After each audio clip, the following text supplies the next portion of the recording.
Progress. Okay, good evening. Welcome to the Select Board meeting for August 22nd, 2022. My name is Erin Underhill and I'm the chair. With me I have Craig Schultz, who is the vice chair, and Ellen Rosenfeld, who is our clerk. We also have Karen Beret DeMarzo, who is our assistant town administrator and HR director, and Mike Kaczynski, our town administrator. We have a fairly full agenda tonight, so we will do our best to move it right along. First, we have some announcements to make. The first announcement is about the state primary early voting dates and times. Early voting, the election itself is on September 6th. Early voting will start on Saturday, August 27th, and continue on through Friday, September 2nd. So if you need some more information on that, you can feel free to reach out to the clerk's office or check the website for any specifics. The next announcement we have is a water ban update. Mr. McKay? Thank you. So the past week, the state rose the level to a level 3 critical drought, and what that means is that things are pretty bad. I mean, I think anybody just take a ride around Millis and you can find out. Just take a look at Richardson Pond. It's almost completely dried out. And I hope nobody gets any illusions that what happened today is going to take care of it, because it's not. It's going to take many days to bring us back up to where we should be. The state is mandating, especially for the town of Millis, where we have wells 1 and 2 offline, and they allowed us to leave wells 5 and 6 on. So they are monitoring us pretty well. So we will be going out. Actually, we already have. We're compiling a list. And I got to tell you, neighbors on neighbors love to rat each other out. We've gotten many, I've got emails, phone calls, text messages, phone calls, whatever, about who's watering and who isn't. But we do have 2 sets of crews going out every day, every night to check. And the violation books, they're written up. But we will compile, the first set will be a warning. It will just be a warning anyways. So we are going to start mailing them out pretty soon. And then after a warning, there's a $100 fine and a subsequent fine of $100 after that. We've never had to do this before because Millis has never had to, we've never had in the time I've been here, that would just say no watering at all. This is the first time it's ever happened while I was here. And it's going to continue, probably even continue after I think it goes out September 25th, but I think it's going to, it'll go right through the fall into the winter until things catch up. So I just want to advise everybody, we will be out there, and we will start ticketing, and we'll go from there. Okay. Thanks. Thank you. And I don't know if you want to go anywhere. We have the State Transportation Bill Award. So that was, we did receive it. It was on in the 495 magazine of $1 million to pave Route 109. Senator Linsky, on one of his last acts for us that he did on our behalf, he did submit it, and it was approved. But that doesn't mean we're going to get it today or tomorrow. I believe the town administrator and I have been both known that that it's not coming. It has to be. The governor has to sign off on it. Yeah, it's different than an earmark. Yeah. An earmark, we would have access to the funds within a couple months. This is because this is part of a broader transportation bond bill by the state. It's going to be many months before the state processes this, and we need to work through the State Department of Transportation. I would almost view this as a bonus Chapter 90 payment for the town that's restricted to Route 109, and it may be a couple years to be able to access all of those funds, but there's still processes to go through, and as we get more information from the state, we'll update the board. But it's certainly good news, and we'll be working with the Department of Transportation and our state legislative delegation to make sure that they don't forget about it. Okay. It just says it. Paving, if everybody notices, we started milling 109 last night. So that's the section. People asked, why didn't we go further down towards Pleasant Street? And it's just the funds just weren't there. We will get them next year. So Pleasant Street will start tomorrow with milling first thing tomorrow morning. They'll do the intersection of Pleasant and Village tomorrow, and if they have time, they'll do the sections on Exchange Street. If not, they'll do that on Wednesday morning. And hopefully they'll be paved before school starts. We hope. Thank you. Okay. So we are right on time. Do you guys have any other announcements? No. No. Okay. So we are right on time for the first discussion with Chief Barrett for discussing the town policy for lift assist at the assisted living and nursing home facilities. Hello. Good evening, how are you? Good, how are you? Good, thanks for having me. So I'm here tonight to talk about new facility coming into town on 125 Dover Road, Anthology. It's a assisted living, memory care, Alzheimer's building with approximately 105 residents. One of the biggest impacts on EMS to these kind of facilities are what we call a lift assist. When a patient hasn't taken a fall to the ground, but more of a slip or a slide out of a chair or kind of off the bed and down to the ground. Many of these facilities have a no lift policy. It prevents their employees from hurting their backs. It prevents litigation for improper lifting. So a lot of these will not lift, and they rely on local EMS to come, pick the patients up, put them back into bed. The biggest issue with that is it's an impact on our emergency response, but on top of that, there's no ability to invoice or get any payment for that. So every time we go out there, there's no reimbursement for the cost of going out there. So recently, many of the Norfolk County chiefs were starting to see a really big impact of this, including the town of Canton, where our previous town administrator, Charlie Aspinwall, works. In 2019, they developed this non-emergent, non-transport lift assist fee policy, where they said if we go out to your facility, we lift the patient up, we put them back in the bed, there's no transport, there would be a fee associated with that.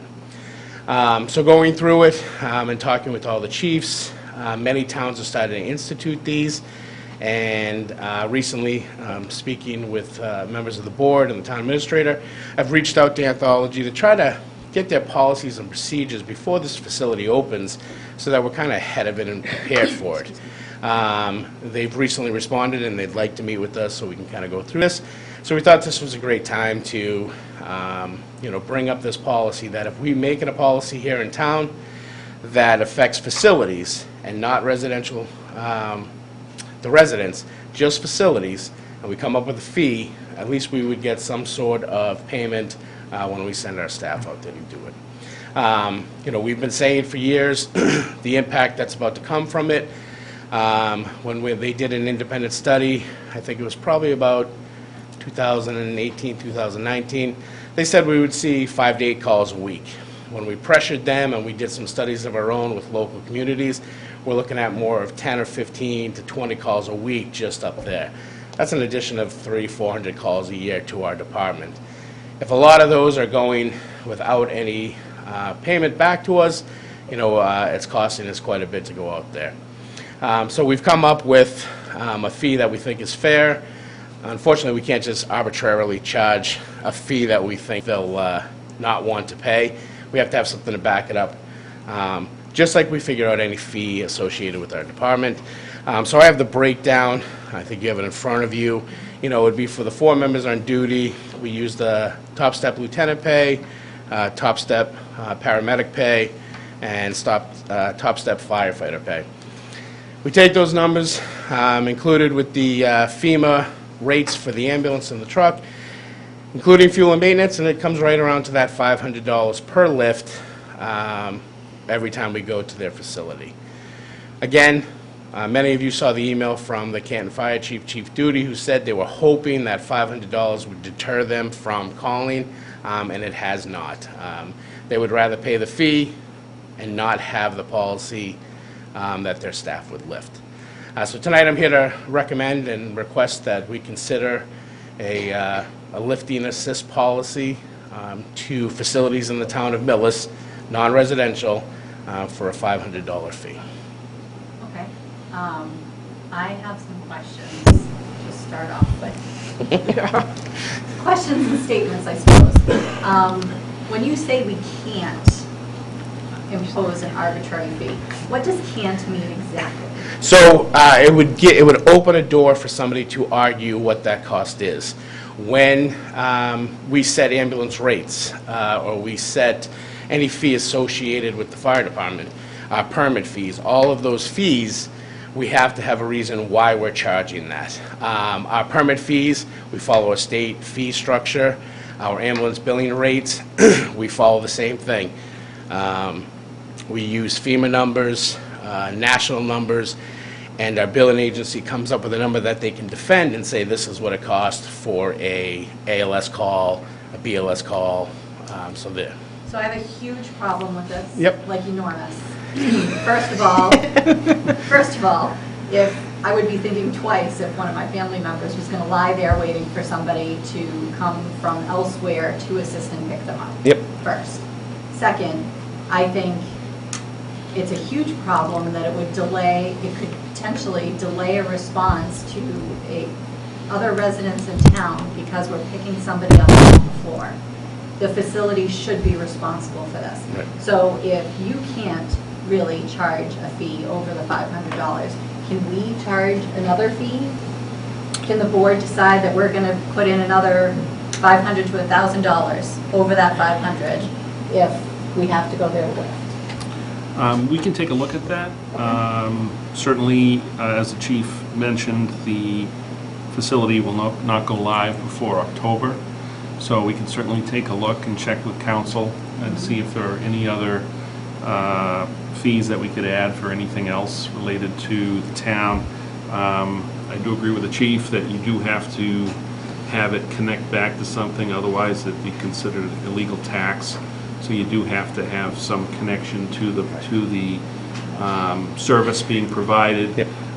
But, there may be some other things we can look at, speaking with council. So certainly if the board wants some more time to contemplate this and check with council, I would, then recommend that you defer any final decision on this until your next meeting in September. All right, I think those are my questions, but you guys can go ahead. Well, I think, Rick, you mentioned that $500, you mentioned to them, the group.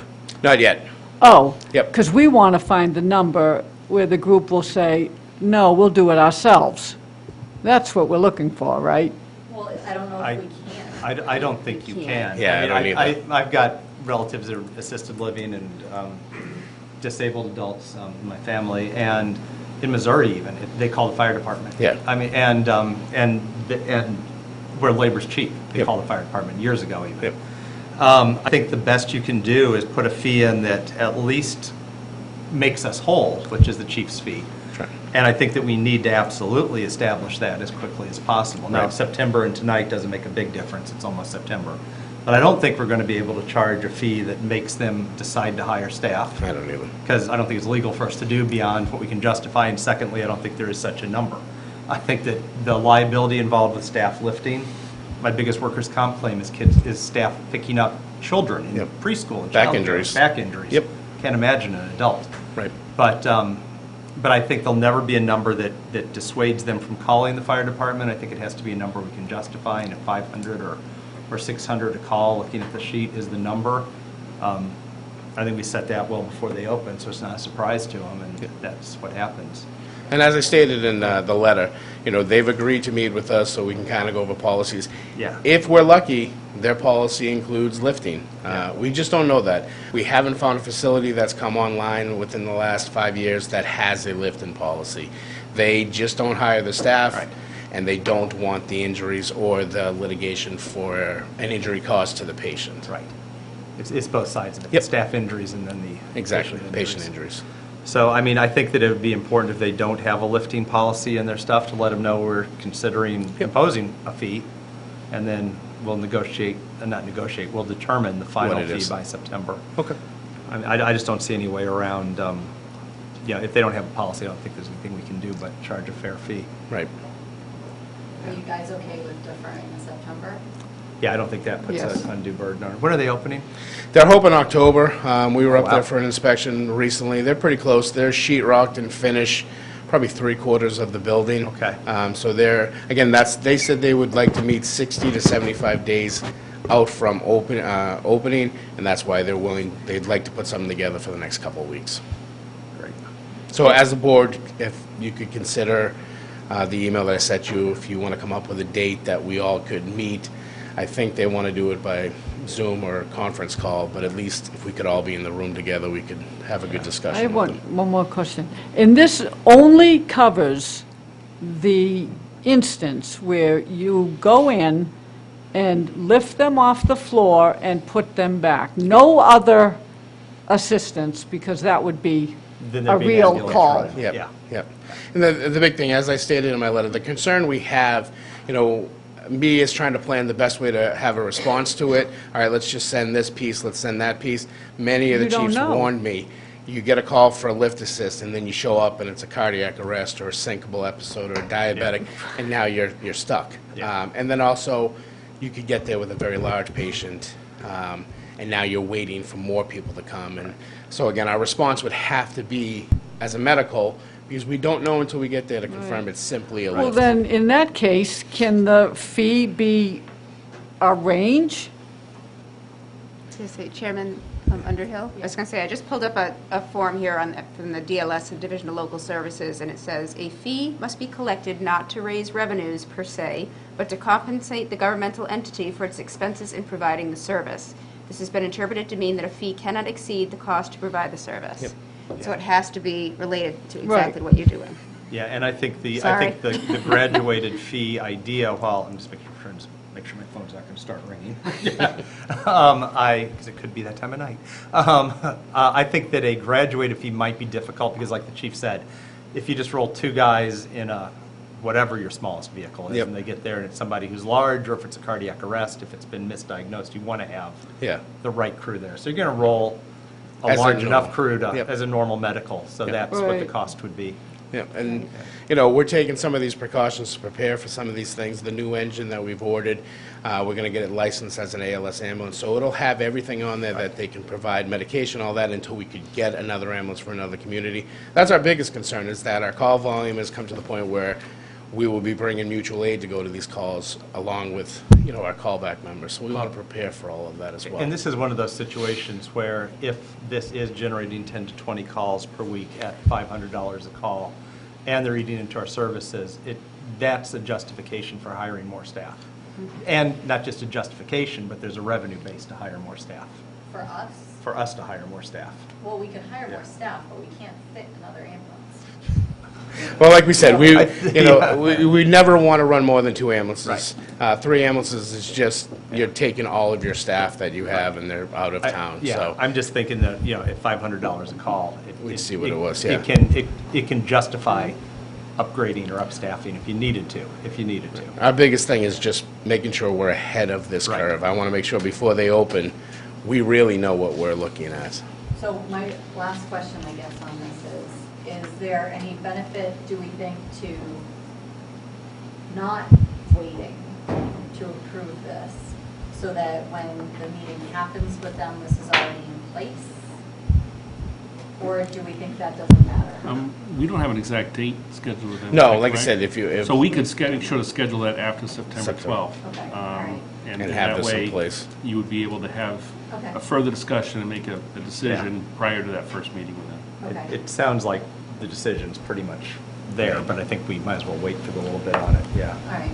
I mean, we're legally constrained. Yeah. Right. And I think the best thing we have going for us is other communities have been doing it Canton's been doing it since 2019 with Yeah. no issues, and they have multiple facilities in town. Okay. All right, any other questions, guys? Nope. Nope. Okay. In that case, I'm going to move that we defer the town policy for lift assist until September 12th. Second? Okay, it's been moved and seconded to defer the lift assist policy. All those in favor? Aye. Aye.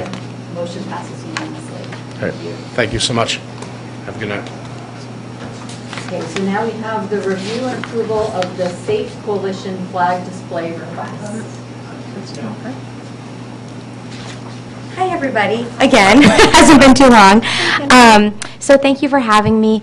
August 31st is International Overdose Awareness Day, and the whole month of August is Overdose Awareness Month. And so what we at SAFE are proposing and requesting tonight is to hold a display of flags for all of the lives lost in Massachusetts last year to an overdose.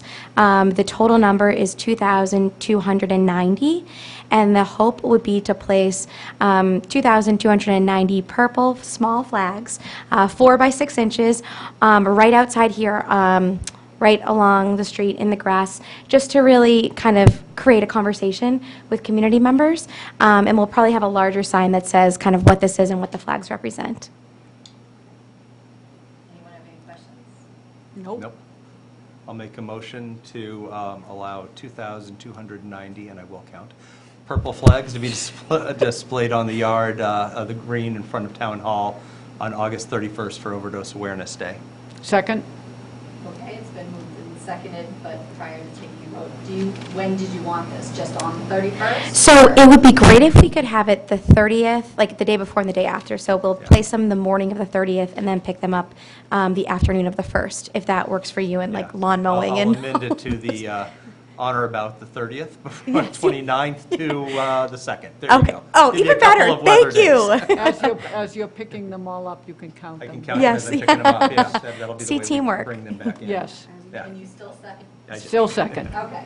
All those Nice in neat favor? rows, I can do it. Aye. Aye. Aye. Aye. Yeah. Okay. Motion passes unanimously. Great, thank you so much. And then Jennifer, Thank you. Jennifer, I was going to say, Thank when you're you. getting ready, we can reach out to Jim and I to figure out where to put them that makes sense. I don't know that you're Awesome. doing much lawn mowing right now anyway, but. Okay, well, but yeah, that's maybe true. you can spruce up the tan patches. I mean, I'll do what I can. Yeah. Okay, thank you so We'll much. figure it out. Thank you. All right, and next we have approval of the fiscal year '23 Green Communities contract with Mr. Weiss. Yeah, thank you, Madam Chair. This evening, I would like to ask the board to approve an award from the State's Department of Energy Resources and to authorize the town administrator to sign for a Green Communities grant that was awarded to us for $73,524. However, I'm asking the board to accept a total of $70,633.04 of that award. So the grant will provide financing for for 2 projects, as we would accept it, to install air source heat pumps at the DeAngelis treatment plant and to wells 1, 2, 3, 4, 5, and 6.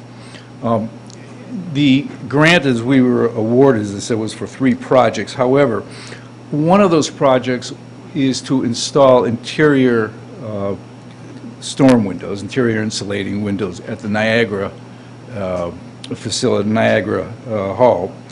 However, that's about a $40,000 project, and the state has awarded us about $3,000 towards that amount, and that's because of the payback situation. So we would end up having to raise $37,000, $38,000 in order to pay for that project. So we're asking that, I'm asking tonight that we would just return that, I think, $2,891.03 to the Green Communities Program. That way they can use it for other projects and continue the state's good work towards energy efficiency. This project would install 8, I think a total of 8 heat pumps, would save the town about $13,000. The total cost of the project is $110,000, and that's paid for by the $70,633, plus a generous $40,000 from the Utilities Mass Save program. So it would cost the town nothing to do this. This would be the 6th Green Communities grant that we have received from the Green Communities program. 5 of them were part of the competitive grant program. We received around $800,000 in energy efficiency improvements from that. So tonight, I'm just asking the board accept this amount for $70,633 and authorize Mr. Kaczynski to sign for it. I'll make a motion. I make a motion that the Select Board accept Green Communities FY 2023 grant for $70,633 for 2 energy efficiency projects and appoint the town administrator, Mike Kaczynski, as the authorizing signatory on behalf of the town. Second? It's been moved and seconded to accept the Green Communities grant of $70,633 and to authorize the town administrator to sign on behalf of the town. All those in favor? Aye. Aye. Motion passes unanimously. Great. Thank you very much. Okay, so the next thing we have is Mr. McKay for approval of DPW contracts for line painting and tree trimming and removal. Thank you. One of my many trips up here tonight. Yeah. This one will be the shortest of them all. So I would ask that you allow the town administrator to sign a contract. Actually, it's an extension of a contract that's already in place to pavement markings of 30 Riverside Drive in Pembroke, Mass. It's not to exceed $30,000. $20,000 will come out of the DPW budget, which I gave the line item there, and $10,000 will come out of the Chapter 90 for the new roads that are being paved. Not to exceed 20 or 30,000? 30, because if you add the 20 and the 10 together. Yeah. Okay. Yeah, 20 from the traffic lines budget and 10,000 10 from the from the Chapter Chapter 90 90, allotment. right. All right, just double checking. Yeah, I don't have the line item yet for that, but you don't need that anyways, but Okay. that's, as long as Lisa knows it. All right, Okay. any questions? Nope. No. I'll make a motion that we award a contract to Markings, Inc., allow Mike Kaczynski to award a contract to Markings, Inc. for $30,000, $20,000 to come from traffic lines budget item, and $10,000 from Chapter 90. Second? Okay, it's been moved and seconded to authorize the town administrator to sign the contract with Markings Incorporated or Pavement Markings, not to exceed 30,000, 20,000 for traffic lines, line item, and 10,000 from Chapter 90. All those in favor? Aye. Aye. Motion passes unanimously. In the MAPC, they rejected the tree contract, so we'll be back at your next meeting. Okay. Okay? Thanks. All right, thank you. Okay, awesome. Next, we have the approval of the bond anticipation note.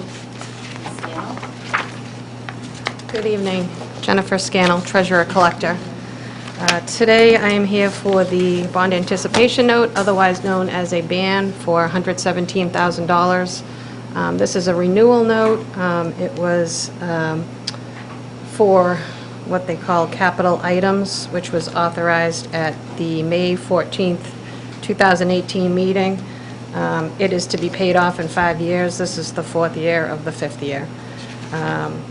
The capital items associated with this note include VMB HVAC improvements, auditorium repairs, varsity baseball field, the Bobcat excavator, fire department vehicle, fuel dispensing system, school bus, ALS support equipment, renovations to the middle high school bathroom, HVAC for the VMB building, and IT data processing.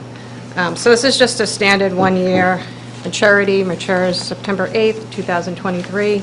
The interest is $4,375.31. And hopefully you got the revised memo this afternoon. Down the bottom, it has a suggested motion. I left 2 documents with Karen that just need to be signed after the meeting. I'll take any questions. Anybody have any questions? No. No. I'm not sure I have the most revised one up on my screen. Do you want my copy? No, I mean, I'll just wanna- second whatever's. I know. Do you want the, Craig? Oh, thank you, thank you. I mean, I have one, but I don't have the most recent. Yeah, there we go. That's way different than what I was going to say. I move that we approve the $117,000 bond anticipation note that sold on August 16th, 2022, maturing on September 8th, 2023, with an interest rate of 3.75. Second? Okay, it's been moved and seconded to approve the bond anticipation note, the $117,000 that sold on August 16th, 2022, maturing on September 8th, 2023, with an interest rate of 3.75%. All those in favor? Aye. Motion passes unanimously. Thank you. Thank you. Okay, and right on time for our fiscal year '23 stormwater hearing with Mr. Mackay. Welcome back. So you just need to open the hearing Madam first. Chair, Okay, you just I'm wanna sorry. open the hearing? We will open the, we don't need a motion? Yes, you do. Yeah. Okay. Motion to open. Motion to open the meeting. I'll make a motion, we open the hearing on stormwater rates. Second? It's been moved and seconded to open the hearing for stormwater rates. All those in favor? Aye. Motion passes. Thank you. So at the water and sewer rate hearing, I was asked by one of the members to come back with what would be the cost of lowering the, from $33 to $25. And I did supply the board with an email on that. So last year, the revenues that came in invoiced was $671,352. The building units for that is 20.344. And if you reduce from the 33 to the 25, you will be in a deficit of $162,752. I would ask, I talked to the town administrator before the meeting and the assistant town administrator, if we have a presentation, I don't know if that's warrant, that you would like to get into that yet. That would explain, it's going to explain some of the, why do we need this? Why do we think that, cutting 162,000 would not be effective right now at this time in the stormwater? So I don't know how you want to handle it. I think this, he included this. I asked the right? question, yeah, and I think my biggest question was, thank you, Ellen. One of the questions that was driving it was, what's in the reserve funds for it? That's not the right word, what am I looking at? No, you're right. Capital. Yeah. Capital reserve funds? Yeah. Correct. Capital reserve. Retained earnings is what I call it. Yes, retained earnings. What's in Yeah. retained earnings? And that's In that fund, yeah. 577,000, yep. How much is there? 577. Okay. All right. Would you like to see a pre-completion? Madam Chair. We didn't hear it So the anyway, board's but- aware, we do have representatives from Kleinfelder here that do most of our stormwater work. And there's an item on your agenda this evening regarding the stormwater contract. They were going to do a presentation under that, but they indicated they'd be happy to do that during this proceeding, if it might be helpful to the board. in Whenever the most discussions. appropriate time is, I'd be fine with that. I just did some quick math, and that 162,000, and I wouldn't want to drop the rate for just 1 year. If you did that for a 2-year rate drop, that would eat up most of our, a large portion of our retained earnings. So I don't know that that makes a ton of sense, to answer my own question, but thank you for the data for that. Without the numbers, I couldn't Yep. tell you. If you told me at $1 Exactly. million in retained Nope. earnings, I'd be much more comfortable reducing the rate, Yes. Okay. So I guess the question. I'd like to see the presentation, if that was the Okay. question. So That Peter, is if the you want question, okay. Peter, if you want to come up? Sure. Peter Varga is with us. He's, I would say, an expert on stormwater issues, and he'll explain, he'll give you a little bit of a background of where he came from and how he took Betsy's place as our representative Oh, yeah. for all stormwater, and his expertise is pretty well known. So I think if you want to come there, or Whatever's appropriate. I can move over. You Oh, can go yeah, you ahead. can Or I was sit going to there. say, you I have can a, move the mic. yeah, you have a mic. Thank you for having me. Really, these slides are just lists of requirements that this stormwater permit stipulates.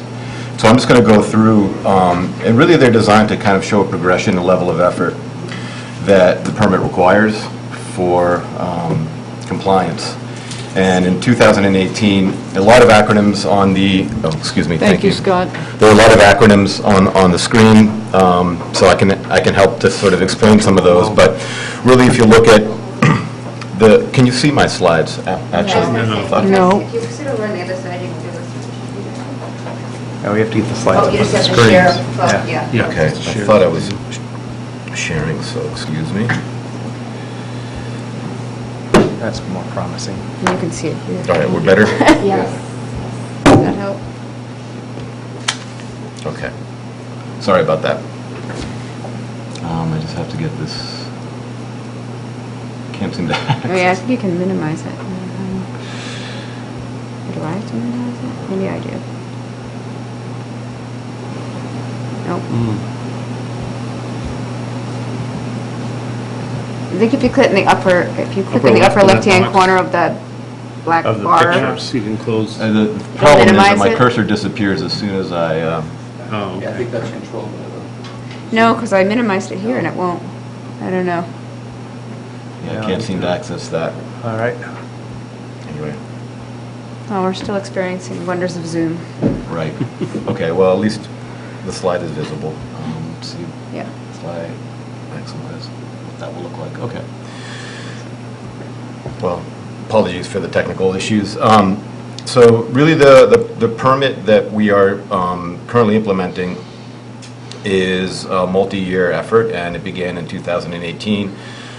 We're just getting going, so there was some minimal mapping that was required, there was an annual report that was required, and presentation of the initial notice of intent to the EPA, just general information about the existing stormwater system in Millis, initial efforts. 2019, again, slightly increased requirements with the stormwater management plan that was required for Millis to actually write and publish as sort of a public outreach, and that plan is posted on the town's website. It summarizes all of the efforts that was done to comply with the permit throughout the year.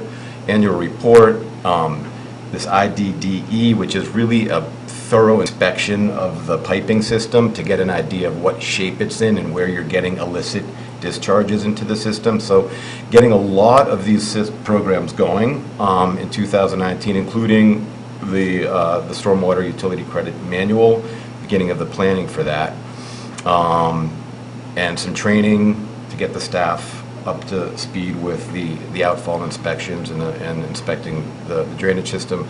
2020, again, was quite a lift. And the bold items are, I can read them, the ones that are covered.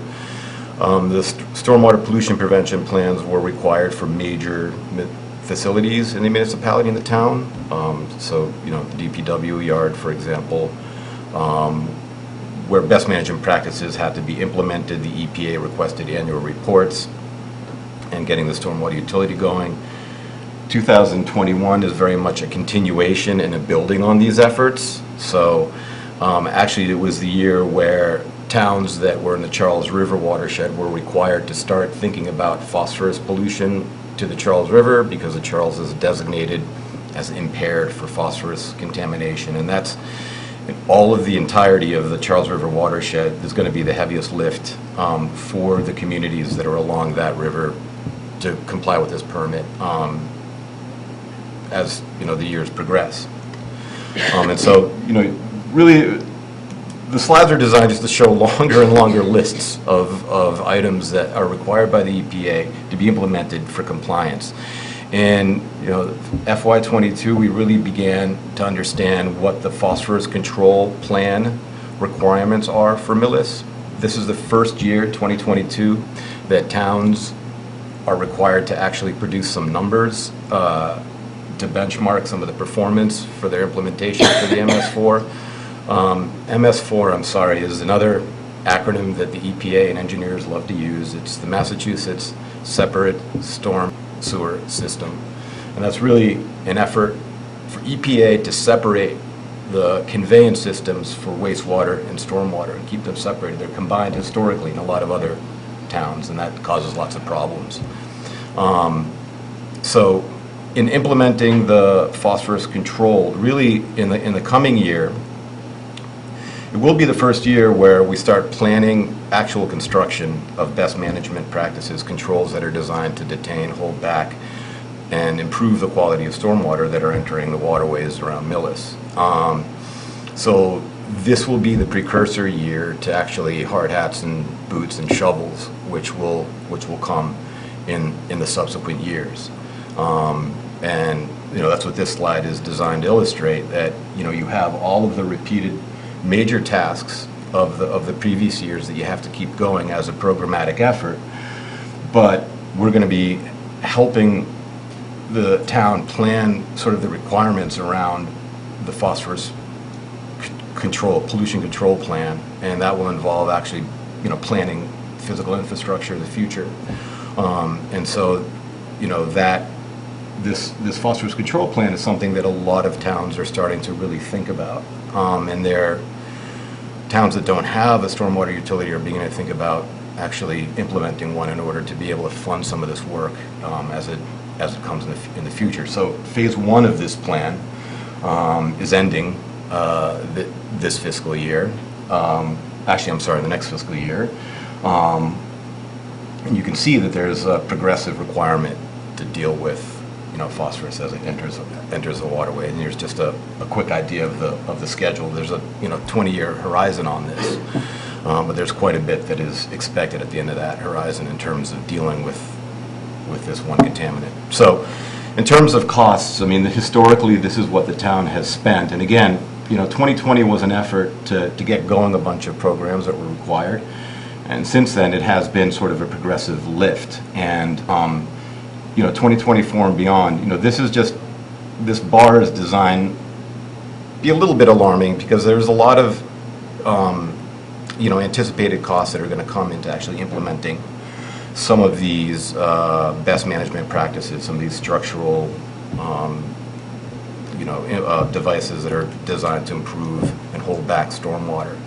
Now those costs are going to be not necessarily all implemented in 1 year, in 2024, but they will be an increasing push, and they will be, construction, mostly related to construction costs to build these. So, we're seeing this sort of progression, and we think that a lot of towns, a lot of municipalities across the state are preparing for this to be able to fund it. And that's the last slide on this presentation, so thank you. Thank you. Any questions on that? I guess the question is, where's the phosphorus coming from? What source? Yeah. There's lots of different sources of phosphorus.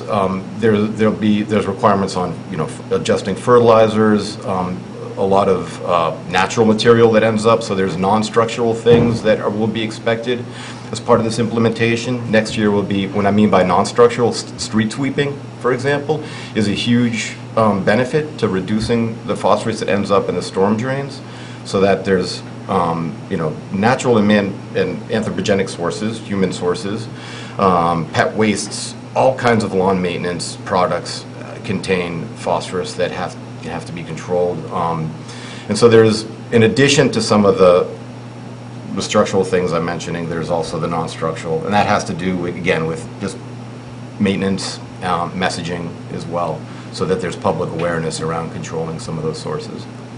And when you say have to construct something to stop, what would have to be constructed? What type of thing are we looking at? Talking mostly about green infrastructure projects that are designed to hold back, detain stormwater and improve its quality prior to discharging it, or preferably infiltrating it. So there are some co-benefits if you think of a drought situation like this and managing that. So it's not a building per se, it's more green space, more Correct. not wetlands, but... And also what a lot of much more urban municipalities would call buried infrastructure, so catch basins that can infiltrate certain places where there's no space for it. I don't see that here, but underground storage as well, just to hold the water back. So there's no problem with the phosphorus getting into the ground, it's getting into the river. That's right, that's right. And so typically it is dealt with very quickly in terms of vegetation uptake and transformation in the soil before becoming a groundwater issue, so that doesn't happen. And and are we ahead of other towns on this? Are we keeping up with other towns? Are we exceeding other towns? You're ahead of other towns in the phosphorus planning. You've done quite a bit of upfront work, and there is a suitability analysis that was made in 2017 that identified potential locations where some of this green infrastructure could go feasibly. And so we've already done quite a bit of planning And, you know, the town has been pretty progressive in its consideration of this permit. So just to bring it back to the first question, there's no place 162,000 could be cut from our plan and still keep us on pace. So, yeah. Okay. Yeah, it's going to be an increasing lift as we go. That's what I was looking at, and the reserve fund isn't, retained earnings aren't high enough to live off those for a bit. Okay, any other questions on this? Well, so you mentioned a minute ago that this we're talking 20 years out? Did you say 20 years out? And each year, are we getting more regulation to look for this, look for that? Each year, there's more implementation in terms of what is expected, exactly. Okay, so... The permit becomes more onerous, if you will. Okay, so we're just doing what we can with the information we have at the time, and then they dump a little bit more, and we need to incorporate that. So it's not possible to budget out 20 years. We don't even know what it's going to look like next year. We have a very good idea of what next year would look like.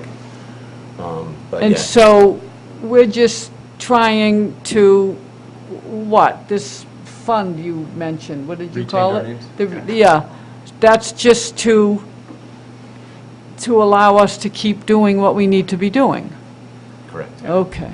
And besides Correct. phosphorus coming on as a requirement, Yikes. are they going to throw, because I mean, okay, I can look at phosphorus and say, in 20 years, we have to have 100% of it removed. I don't have any idea how to get there, what Right. it'll cost or anything else, but I can at least see a target. Right. Are they going to add other things to this Are they talking about adding other things? Nobody knows what they're going to do for sure, but is there, yes, we've discussed that next is, So- name your chemical. It is possible that there's an other water body that becomes listed for some impairment Okay. in the interim, and that will trigger a bunch of requirements that we don't anticipate, or we can't anticipate. So I wouldn't rule that out. But this is phosphorus going to the Charles. That's is the right. concern. So there's not going to be a new ground, stormwater contaminant per se added, chemical X or something else. It's just which body of water's It could concerned be. about phosphorus. Yeah, I mean, it's not out of the question. Yeah. I don't anticipate it myself, but Yeah. never say never. No, I get that. All right. All Okay. right, so at least there is a 20-year plan. How much it costs and how we're funding it, that's, We're going to know, Somebody else's by the end problem. of this year, we'll know more about some of the subsequent costs. I Yeah. mean, this year's a big planning year, Okay. basically. yeah. So, Because, I mean, I know it started in 2018, but that's sort of relatively new, right? oh, yeah, yes. There will Okay. be a new permit issued, though, Yeah. after the 2016 permit, which we're currently on, expires, and they finally draft a new one. And that will have, anticipated requirements, but we don't know exactly what will be in that permit. Okay. And is that 75 kilograms of phosphorus that has to be removed each year? Is that what that's saying? Roughly. That's not a lot of phosphorus, it seems like, but, yeah. It does, but it adds up quickly when you actually Yeah, calculate. I get it. I mean, I'm just surprised Yeah, that it's out there. it's that small of a number. you know? Okay. All right. Given that this is a hearing, I need to also ask if there's any public comments or questions. Okey-dokey. I'll move, we close the hearing. Okay, I'm guessing this okey dokey means. Second. okay, it's been moved and seconded to close the stormwater hearing. All those in favor? Aye. Aye. Aye, motion passes unanimously. Thank you very much. Thank you. Yes. I think you just have to stop your screen sharing. Sorry. That's okay.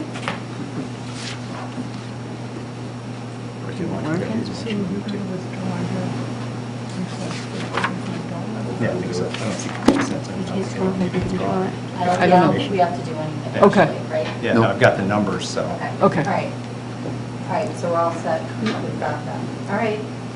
So, There you to go. close this out, we do have a contract that needs to be signed with Kleinfelder, and I think you received that. It's, every year, we put together what their role is. It was early on, they were asked for breakdowns of how many hours they anticipate working with us, and it comes to $84,000, and we have a breakdown. And that's all in the budget. That's not exceeding, and that's how the budget was actually built. That's almost the exact same numbers we had last year, but we don't always spend that $84,000. There are not to exceed amounts, and almost every one of them, as we do more testing with their assistance, those numbers come down, that's come down way down. So I guess I would ask that the town administrator be allowed to sign, well, yeah, Well, we need to, first, yeah, it is a contract. I was going Yeah. to say, you didn't, do you have to have a vote that you're No. not, you're leaving the rates the same? No. Nothing? You're I don't just, think so. you don't have to do anything for I mean, that? you could have- The board, yeah, the board probably should take a Okay. vote that, Sorry. take no, Make sure that's all set. make no change to the rates for fiscal year '23. I'll make a motion that we make no rates to the, change the rates for FY '23. Second. Okay, it's been moved and seconded. to Thank make no Change make the no rates. changes to the rates for fiscal Not how year I'm gonna phrase 23. that. All those in favor? Aye. Motion passes unanimously. Okay, sorry about that. This will take care of all your stormwater stuff, so, for the night, so, put that. So I would ask that the town administrator be allowed to sign a contract with Kleinfelder in the amount not to exceed $84,000. I'll make a And- motion to allow the town administrator to sign a contract with Kleinfelder not to exceed $84,000. Second. Okay, it's been moved and seconded to authorize the town administrator to sign a contract with Kleinfelder not to exceed $84,000. All those in favor? Aye. Aye. Motion passes unanimously. Thank you. So did we effectively do, 173. okay, just checking. Yeah. Yep. We're all set All up. right. So you go back to the billing. All right, so the next thing is to discuss the quarterly billing for stormwater fees. Jen's going to speak to that, I'm just getting the pen. Okay. You're jumping right in there, Jim. She was wishing. Jim's gonna slide right in and answer that question. So I don't know if you want to start, or I can. I can start a little bit. Okay. So a question was raised in terms of stormwater fees. Stormwater fees are typically, and you'll have the exact month, but they're... November. Okay, November. Yeah, The we bills send come them out October, due November. Okay, so the bills are due in November, which is right around the holidays, and there's been a lot of people that have complained about having this bill at this time. So an idea was brought to our attention to change this to a quarterly billing cycle, just like water and sewer are billed quarterly. We did receive some feedback with some challenges that would be met with this model. I did also ask a question about whether, if this is something that wouldn't be advisable or easy to do, could we maybe just move when it's billed? Yep. So I think those are the two questions on the table right now. So, like I said in my email that I sent July 29th to Chair Underhill, there are obviously some concerns for my office, one being you change it from quarterly versus annual, what it is now. It increases the workload, obviously, to my office. I know there was some talk about possibly adding it to the water sewer bill. There's still a lot of research on my end to see how that would be implemented, if it can be implemented. There really are only a few communities that are billing the Stormwater Enterprise Fund separately right now. Most are still absorbing it in the general fund, so we really are ahead of that curve, which is good and bad, so there's not really a lot out there to kind of build off of. So the communities that I reached out to that are adding it onto the water sewer bill, one of the challenges that we will face is that not every stormwater bill has town water sewer. So there's about 400 bills that you'd have to account for separately anyways, so we need to figure out how that could be implemented. The other issue, not necessarily an issue, but the communities that are billing separately right now are adding it onto the water sewer bill. They're using a flat fee. Where we're not using a flat fee, we're billing based on impervious area, which is outlined in the bylaws, so that's something that would need to be considered and changed through that process. So again, there would be more research on my part to see how do we do that? Can that be added to the water sewer bill? I think it's necessary to point out right now that, well, first of all, is there ever a good time for a bill? No, right? So let's just say you move it to the spring, you get your excise bill. That's the big bill in the spring from We send it in February, due March, right? So when those bills can be large if you buy a new vehicle. But 75% of the residents right now are paying $165 or less. So it's that 25% that, I guess you're trying to spread out the bill. But that's my concern, is just it will add more work to my office, and I think a lot more research as to how we're going to implement this, working with our software provider, Munis. It's been challenging over the last couple months with their customer service. I spoke to the town of Franklin, the treasurer, and they're actually hiring an outside consultant to implement adding this to the water sewer bill. And they're starting to do that now. So maybe that's something I can talk to once they hopefully get up and running with. Why would it matter if it were a flat rate? Why would that be easier? What am I missing? The way Munis imports the software, right, the data into the bill itself. Like, there'd have to be some program where you can say, okay, we're billing you 15. Okay, it's So it's that. that. And I'm not Okay. technical, so maybe it's easy and can be done. Right. I just know that the communities that have added it right now, it's a flat fee, and it's not a very expensive fee. But their towns are bigger. Does anybody add it to the real estate tax bill? No. No. That would require an override to Okay, add it to the tax bill. okay.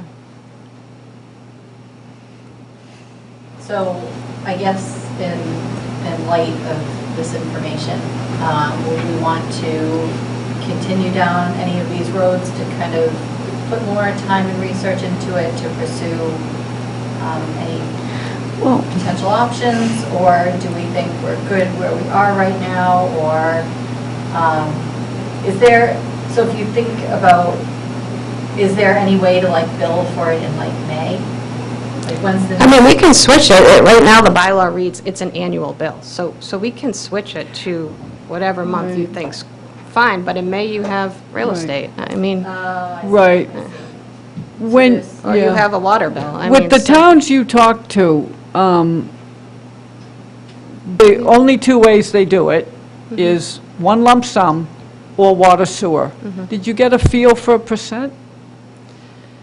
There's only like 5 or 6 other communities that are doing this right now. There's not many. So it's still very... How can there only be 5 or 6? Because most communities are absorbing it out of the general fund, which is what we were doing 4 years ago. Yeah. Oh, okay. Oops. So if you But want, they're we don't. switching now. They're starting to have switch, to. and I think they're Yeah. going to have to based on, what... Yeah, this isn't going away. Right, Right. exactly. But it's just still so new, the way people are It's, funding for it. well, this is my feeling, just my feeling. She mentioned 20 years, it's probably going to be 60, because it's a government, right? Triple it. I would like to pursue looking into it a little further, maybe as more towns come online, maybe as Munis gets their act together, Yeah. I don't know. Yeah. Because it's not going away, and it may go up, and Now, what would be the soonest you'd need to know to start getting the bills ready for this November? I mean, how long do we It have can't to be done discuss this it? year. No, I know, okay, so this year's not going to no, yeah. I knew. Okay, so this year we're going for this? Yeah. Okay. I mean, plus it needs to be a bylaw change, so it needs to go to town Yeah. meeting, and now, If let's it's- just say it passed at town It's meeting quarterly. If to it's quarterly. change this, yeah. So I You're delaying would the... say we're okay talking about this for many months to come. Yes. Or years. But eventually, I think it does make sense, especially as that cost of the phosphorus goes up, and if the bill becomes steeper than $33 per unit.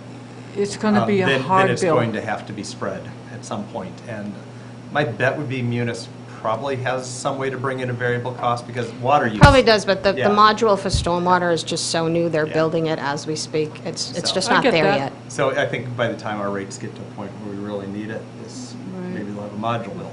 Right. Yeah. Well, thanks, Jen. Okay, Thank you very much. That was thank you, good. have a good night.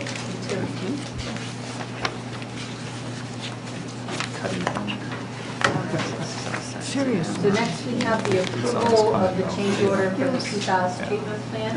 Mr. McKay. Yes. Thank you. So with me tonight is Tyler Bernier. I hope I said his last name correctly. Tyler is our project manager who works for Kleinfelder. And I felt, again, a little update, so you know what the heck you're signing, and give you, we have something to report, you know, on the building. I think I sent out a package today that you've probably all looked at. I mean, those are my numbers. You know, I work with Lisa. They're pretty accurate, and you can see that we're not over-expending. The first change order was, you know, the town administrator, the DPW superintendent, and I reviewed after Tyler approved it, and we felt it was acceptable and it was within his range. This is a little bit more out of our, and I think fairly to you. I mean, you need to know what's going on. So Tyler will give you a brief explanation, and then we can get into the change order for your vote at the end. Thanks. Good evening, everyone. So I figured I would just give a quick update on the project and a little couple minutes of slides of background, just in case anybody's not familiar with it here. So the wells 1 and 2 were impacted or discovered to be impacted with PFAS above the EPA or the Mass DEP limit of 20 parts per trillion. The wells were taken offline in 2019, and we subsequently designed a new PFAS treatment plant. Contains 4 20,000-pound activated carbon vessels to remove the PFAS. So we finished design on this project in December. We ran a pretty expedited design schedule, roughly 6-7 months to reach 100% design. We opened bids in early February of this year, and were able to approve the funding and get the contract signed within a month. I just wanted to highlight, you know, the efficiency from all the parties here, including the board and Jim and the DPW and Mike, in getting that paperwork signed and everything executed quickly, so we could get the contractor out there and mobilized and get this important public health project underway.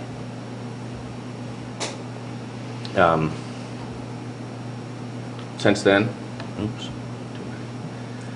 project started off in March. There were a couple of old, kind of decrepit buildings on the site that had a lot of hazardous materials in them, so we had to go in and do some hazardous materials abatement, lead paint, asbestos, some PCBs.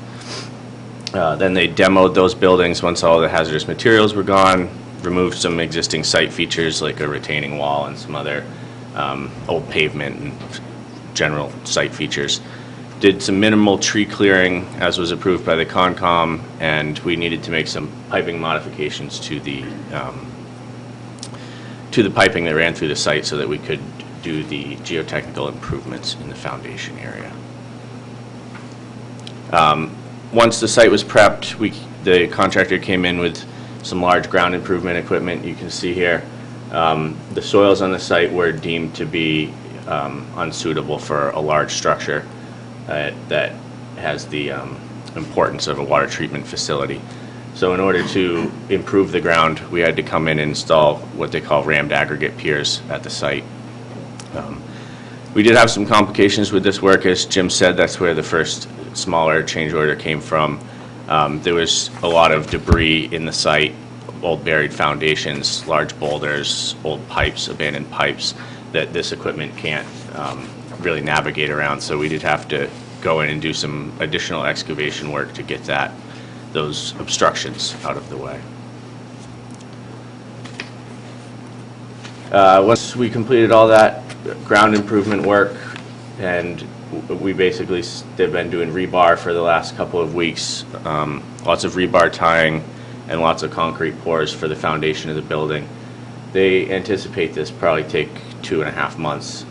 So the site is not very active at this point, just a lot of rebar tying and occasional concrete pour once every couple weeks. So update on the construction budget. This is the budget that you all approved for the contract. We were able to cut down the construction phase services engineering by having Dave do a considerable portion of the on-site oversight, day-to-day oversight, and I've been maintaining good contact with him throughout the process. So that has been working out well for us. What we're looking to do today is just, I believe, authorize Jim or Mike Kaczynski to sign a change order for the $22,796, which will come out of the contingency amount shown here. That amount is necessary to modify the depth of some water piping entering and exiting the facility.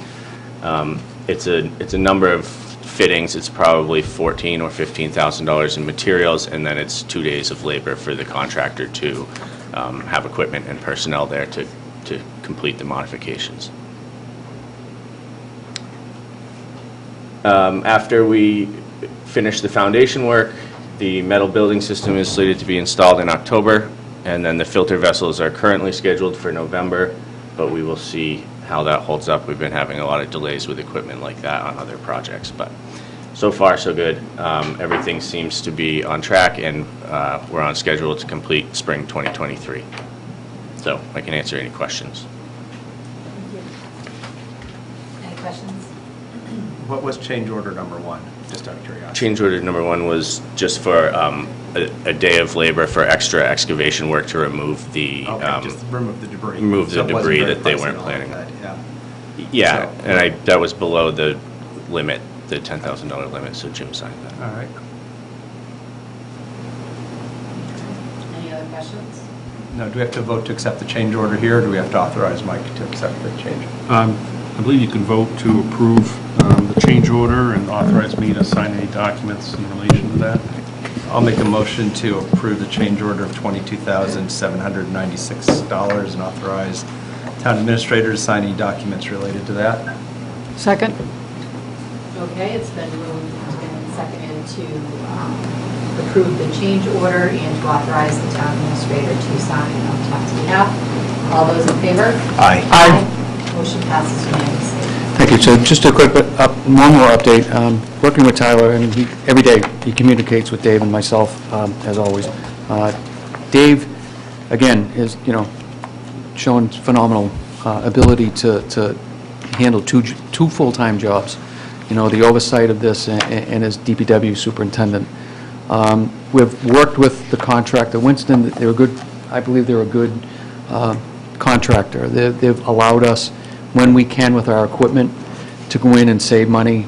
There could have been a couple of other change orders, and he's allowed us to just come in and we've used our equipment, just as we did with the DPW site.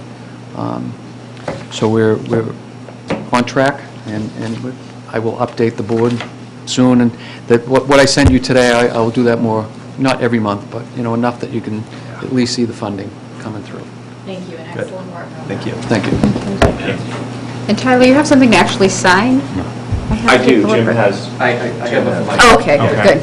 I just want to thank you. Jim and the staff, the DPW, everything. A lot of this work, a lot of communities, as it was said, aren't ahead of this, a lot of this stuff, and we are. And it takes the work and Jim's staff to really wear many hats. So thank you to Jim and the staff and this team for really, it's putting the town's residents at first, so thank you. Okay.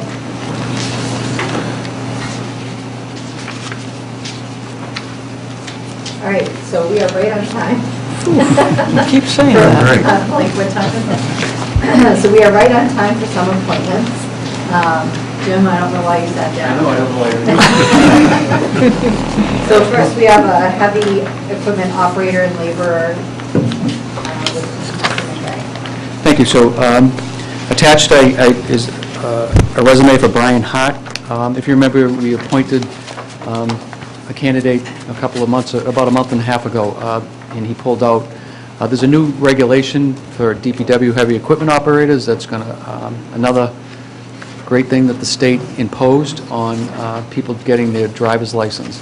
Before, when you used to get your CDL license, you used to be able to go and take the test right away, get your permit, and go out, learn on the equipment. No, you can no longer do that. You have to attend a certified school and that's in both of these, any heavy equipment operator that comes to Millis, it's part of their job. I mean, they have to come with it. So the other person felt they just didn't want to invest the $3,000 to $5,000 worth to go to the school to get the license. the town administrator, myself, in negotiations, we're going to, we're going to try to work with the people to keep them here, and, because now we have 2 people that don't have a CDL license, so we're going to try to work it out. So Brian does not have his CDL license, nor does he have his hoisting license, but we feel that, the candidate, he met with both of us, and we feel that, and Dave, and John Wanders, that he has the ability to take care of, he will be the transfer station operator, and he will get the license needed. So I'd ask that the town administrator appoint Brian Hart, and he has not completed his physical, so he did do his query check, so he will have to get a physical, and within 1 year, he will get his CDL B license, and within 6 months, he will get his 2B hoisting license.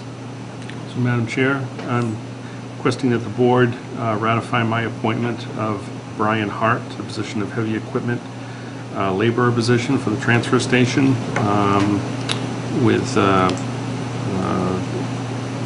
successful physical, and that within 1 year of employment, he'll obtain a CDL-B driver's license and an air brake endorsement, and within 6 months, a 2B hoisting license. I'll make a motion that we authorize the town administrator to appoint Brian Hart as the heavy equipment operator laborer for the DPW, subject to getting a hoisting license, a CDL-B driver's license with brake endorsement, and a physical prior to his start. The physical prior to the start, the other ones within designated time period. Second? Okay, it's been moved and seconded to adopt the town administrator to appoint Brian Hart as the heavy equipment labor position at the transfer station for the DPW, pending a physical, and then within 1 year, the CDL-B driver's license with air brake endorsement, and within 6 months, a 2B hoisting license. All those in favor? Aye. Motion passes unanimously. Thank you. Thank you. The next thing we have is a department assistant for DPW. Correct. And I would ask that the town administrator appoint John Williams of 17 Lovering Street in Medway. John is a retired person, and he felt that his time, he just didn't want to do it. He didn't want to be retired. He wanted to get back into the workforce. He definitely has the qualifications for this position. I should have noted that Karen, wearing her other hat as Human Resources Director, met with these people also with us in the town administrator, and we met with John this morning. Deirdre interviewed John, and she's very happy with, and feels his ability learning the Munis system and doing the payables for the department.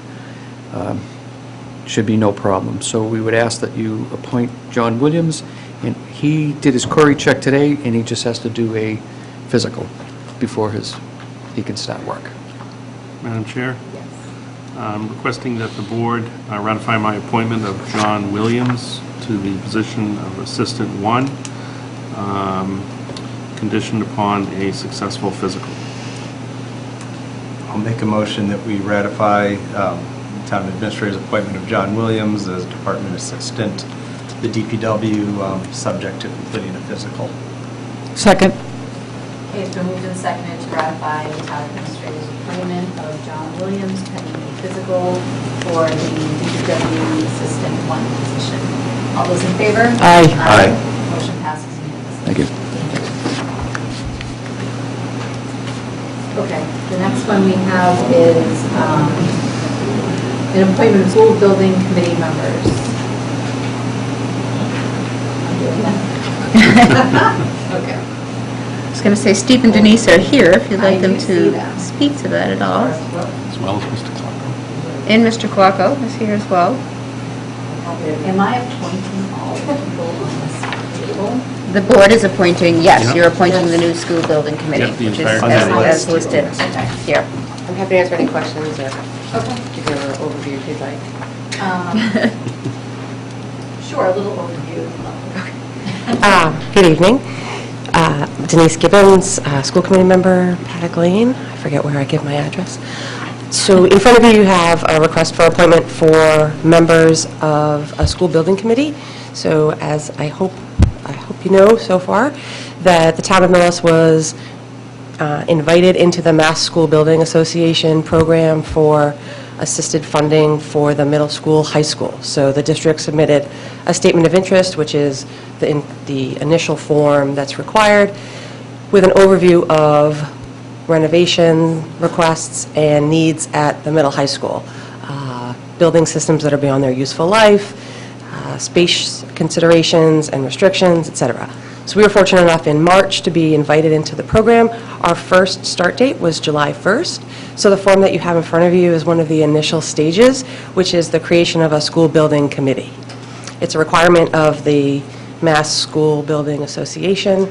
It's very prescriptive as far as who needs to be on it. All of the required members are listed out there on the form we filled in.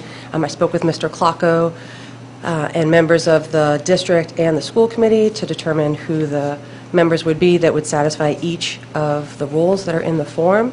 The one consideration that I called out in the email that I had sent to Mr. Kaczynski is the one request that we're making that just is different than the existing permanent building committee would be the addition of 2 voting members, myself and Mr. Catalano, both school committee members, as it is a school building committee. We were hoping that we might both be able to be added, so that's the only extra consideration that's on the form. There are multiple members on there from the community that are non-voting members and also from the district, and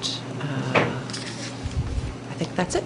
So happy to answer any questions that you have. Oh, and just one note, we know that the town has the permanent building committee, and this school building committee would be only for the school building project. It would have no other involvement in any other town building projects. Do either of you have any questions? Does that mean that the permanent building committee has no play in this? Well, it looks like the members of the permanent building committee are also members of this Of specific. your new committee? Yes. So the committee would be comprised of all of the members of the permanent building committee. Okay. They would all be voting members. Okay. And then the additional request is to add Steve and myself as 2 additional voting members. Okay. And then there'd also be multiple required non-voting members as requested by the MSBA. Okay. Interesting. No, All right, how do you want to do it? I'll make motions, I guess. Do you have to do an individual motion for each You person? could, well, I'll want to read the slate unless. yeah, you could read the objection. slate, and you could take one vote to approve the slate of proposed members as presented. Sounds good. I make a motion that the town form a permanent school building committee made up of Mike Kaczynski as a town administrator, as a non-voting member. He's on there twice, 3 times. As a non-voting member, as local chief executive and administrator manager, Steve Catalano and Denise Gibbons as voting members representing the school committee, Robert Mullaney as superintendent of schools as a non-voting member, John Engler as director of finance for the schools as a non-voting facilities, I'm sorry, facilities. As a non-voting member, Wayne Klocko, chairman of the school building committee, again, Wayne? No, as a voting member. Mark Adicki as the principal of the high school as a non-voting member. Bob Mullaney as superintendent of schools as a non-voting member. Terry Wiggin as, now we got director of finance and HR as a non-voting member. And then the permanent building committee as it exists now with Rich Nichols, Diane Germain, James McCaffrey, John Larkin as voting members on this committee. Second? It's been moved and seconded to approve, appoint the committee members as listed. For a period of, until completion. Until project completion. Till project completion. Okay, all those in favor? Aye. Aye. Motion passes unanimously. Thank you very much.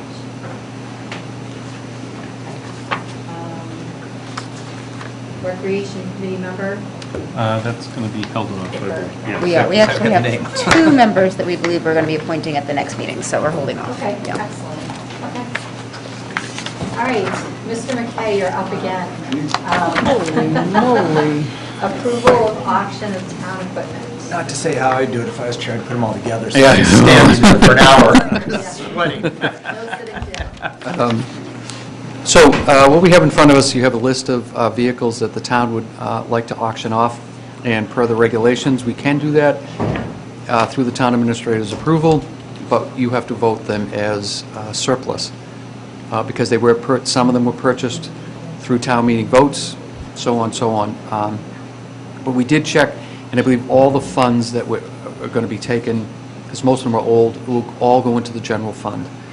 So we checked with the police, fire, Council of Aging, and DPW, and that's the list. And actually, I was going to say, we're adding one from the school. Okay.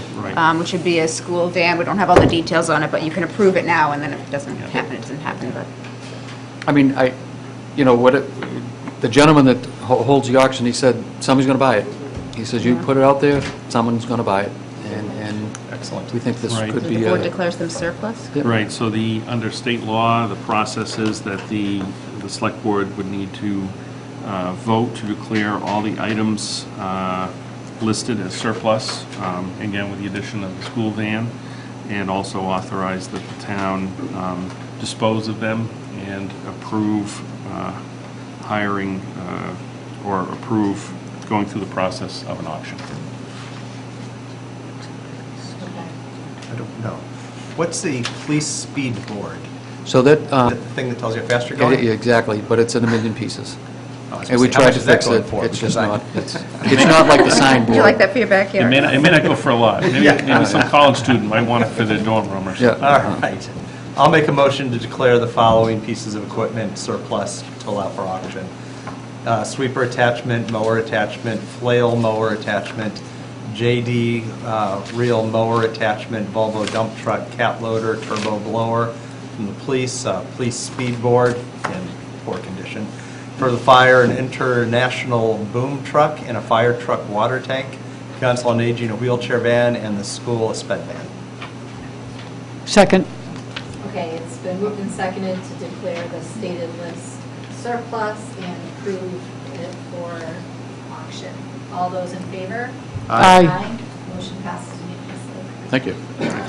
So I'm just going to sit down and just wait and Yeah. listen. Okay, I was going to say, you hear you?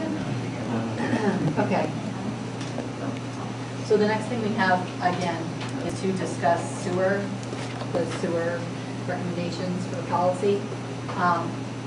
I was given another document, and I kind of put that together with the first document. And I believe it outlines really everything that we needed, because there's also a study that was sent around from GCG Associates where, reading through that, it certainly sounds like we're not at all in a good place capacity-wise. And it kind of further reinforced, to me personally at least, that the approach that we'd be taking with this sewer policy as we have massaged it to be is probably appropriate. Where, in a nutshell, we'd be saying that new projects would be new projects would be pending a septic or package plan, except for the criteria that we outlined, which would be on the short list of things we would consider if allocation was, if there was anything to allocate. Yeah, Are there any questions Yeah. on what we have? Should we make more edits? The only thing that I didn't make any edits to is that table of fees, because I still don't know what all of those are. But the fees that I did note in there was the $50, I'm not going to say what that is right, hold on. $50 fine fee for, getting there. The reserve capacity fee of $50 a year. The connection fee for residential properties and the connection fee for commercial and industrial. So those are the only specify 3 fees, and I did leave the reserve capacity fee at $50 still.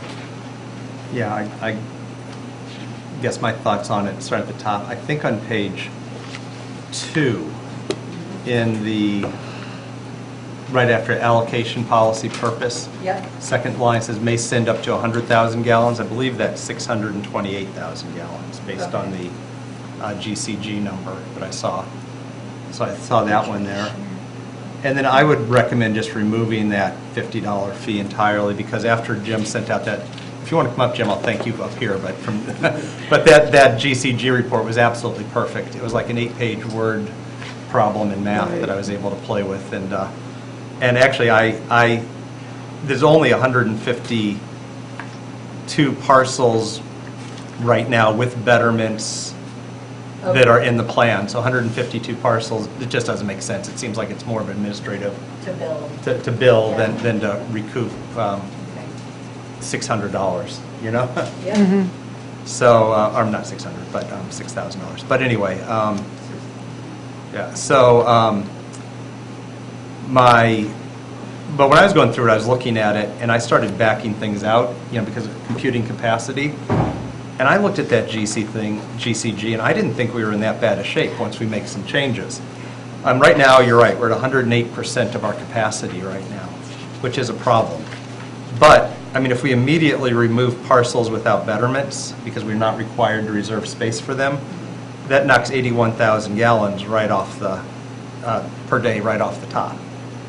Then if we assume that the parcels, then we assume that when parcels do connect, we get to 55 gallons, not 110 gallons. That knocks out another 48,000 gallons when the projects that are in plan, I've got 2 numbers in here. Yes. Yeah, but anyway, it gets us down to about 80% once everything's done. The only question I had on it, and Jim, you may have to come up, the Cottage Street property, what was that project? Is that approved for sewer, or is that pending approval? That was the one I didn't know. That's the Tresca Brothers, that's not approved It's yet. not It's approved. not approved for sewer yet. No, but Well, the board approved it, given them the sewer extension. Okay, But it's not a planning board Right. approved yet. okay, so thank you, So it is because, approved for our purpose. yeah, so that gets Yes. us to 80-something%. You know, once all that happens, some of it's going to happen immediately. I mean, if we voted to, you know, not count parcels that haven't paid a betterment, that knocks 81,000 gallons right off. As Glen Ellen and other sites connect and they actually fall to 50%, not the 110 gallon, but 55 gallon, that'll knock another 48,000 off when they connect in the next 3 to 5 Yeah. years. And then eventually, people on Clues Road and other places that have paid the betterment, that are just waiting to connect, may or may not connect, but that's 28,000 gallons saved when they do connect. So I yeah. get us to about 80%, 85% now because of that Tresca parcel, but I didn't include that one. So to me, that worked out to about, I think I figured if we stayed at 90% of our capacity, that put us at about 1,000 bedrooms, give or take, which, you know, is 300-ish, 400 homes, depending on how they're built. So I thought we'd be in good place over time. I think the sewer, what are we calling this? Our policy, I think, is critical because it'll keep us in a good place. But I think as things start to connect, as buildings are finished, as we remove the parcels that haven't paid betterments, we're going to start seeing that we do have a little bit more wiggle room in our sewer capacity. I had, Yeah, go ahead. I have the same, I backed my numbers out a little bit differently. I show that if we remove the same as you, remove those parcels without betterments, Yep. right? I show that we have 23% available capacity. We remove them, everybody else stays on board. What did you say, 80%? I got the So- 21% available Yeah. capacity, so. So, here's, okay, so they show, what, 235, okay, capacity availability, we, on real average terms, not 110, 55. We have 147,600 gallons, which translates to 23%, which is about, round up a couple points, a quarter capacity available. So, I've said this before, I'll say it again, I don't, we have a yin and a yang here. We got the one that says, oh my God, we're getting to the cloud, we got to do something. And then we have the ratepayers that are complaining that they're paying because they're not, there's too much sewer available. So we need to, right, and we need housing. Right. I just read a report from 2019, November, we're desperate for housing, all kinds of housing. So we can get up to, you know, I know Charles River says 80%, you start to panic. I'm not buying that. I was getting worried at 90-ish. 90-ish. Yeah. 90-ish. Yeah. So I don't understand the moratorium right now. That's just me. I think we invite building. I'm not just saying that as a building. Everybody's saying, oh, I mean, the town needs housing. End of story. So we're in good shape. Now, globally, you get to 90% or 95%. It's not good. The goal is not for a town, for everybody to be on sewer. Now we're learning that septic is better for a community, right? So there's a mix. So this panic that, you know, we run out of sewer and a developer comes in, oh, I did septic. I mean, septic works for 30, 40, 50 years, probably as long as sewer, and it helps the environment. So the whole picture is Millis is in a good place, and there's no need to panic that we are out of sewer. So let me ask you this, though. So having said all of that. Yes. In the policy on the first page. Yes. The priorities for the sewer connection and approval. Yes. It says if capacity is below 95% of licensed capacity, connection priority will be given in the following order. Do you agree with that order? No, I agree, first come, first serve, because I'm a capitalist at heart. And I think that we do, I agree with some of that, but I do think that we have the opportunity to use the septic to guide where more development would be beneficial. And we're looking, and when Bob comes back, we will be back again. Yeah, well, So that's why I was focusing on town center areas to start with. Yes. Multifamily and town center areas. Yes. With more 40B. But that doesn't exclude the other ones. It's It's a just a No. priority order. Yeah. Right, well, no, you're right, sewer's not going to work downtown. I mean, septic's not Right. going to work You downtown. have no option but Yes, sewer. so So I was you trying to need- reserve my sewer for where I get it's that. required. I So, get so that. I think we agree on that point, but, and the people that have paid a betterment have to have the right to connect, so they're done. There's no discussion. Yes, about that. and I'm glad you don't want that $50 a year. It was too small of a number. Too small, Too small of good. a number. If that was another Yep. zero on the end, I would have considered Yeah. it. The only other piece that I'm not comfortable with, and again, people are going to say because I'm a developer or whatever, I'm not comfortable with the line in here that if a developer comes, they have to do, you have 75% affordable, and then we went to 25% affordable. We took it out now, I think. All of it? All the affordable? I think it's only Yes. mentioned in the priorities. Okay, good. Priority scale. Yep, Okay, I like that. okay. We're deep Yeah. down in the heart of No, capitalists. so the only thing that references that Yep. is in that Priority? priority order. Okay. Then I have one other point. Okay. Don't you think that prior to nailing this down, we should have a conversation with the planning board? I'm uncomfortable. I agree with that. We're bumping into zoning here. I think that would be worthwhile. And the only reason we have the moratorium in place was to get this in Yep, place. So I the know minute that. we meet with the planning board at a joint meeting or however we choose to do that, we present this, hopefully they like it. If they don't like it, we still can present it. Yep. Let's at least get feedback. Yep. And then we can rescind the moratorium as soon as we have this in place. So, I also, based on recent history, would like to make sure that we have an opportunity to kind of publicize a meeting where public could come and Weigh in. speak to this, or, you know, get educated on this prior to putting everything in place. And I think it also needs to be made clear that we're not forcing anybody to hook up at this time. Yes. Well, it's going to naturally happen, actually, where currently there's the regulation with the Board of Health that if they fail Title V or their septic fails and they have the hookup, they need to hook up. So that's going to happen naturally. I'm sure there's other people that are choosing to hook up. So I think it's important that people know that we're not forcing anybody to do anything at this moment. Yep. And equally important, we're not taking away anybody who didn't pay a betterment's right to connect. Yep. Right. We're just saying that eventually, if there's 5 spots available and you're person number 6, you may not get on.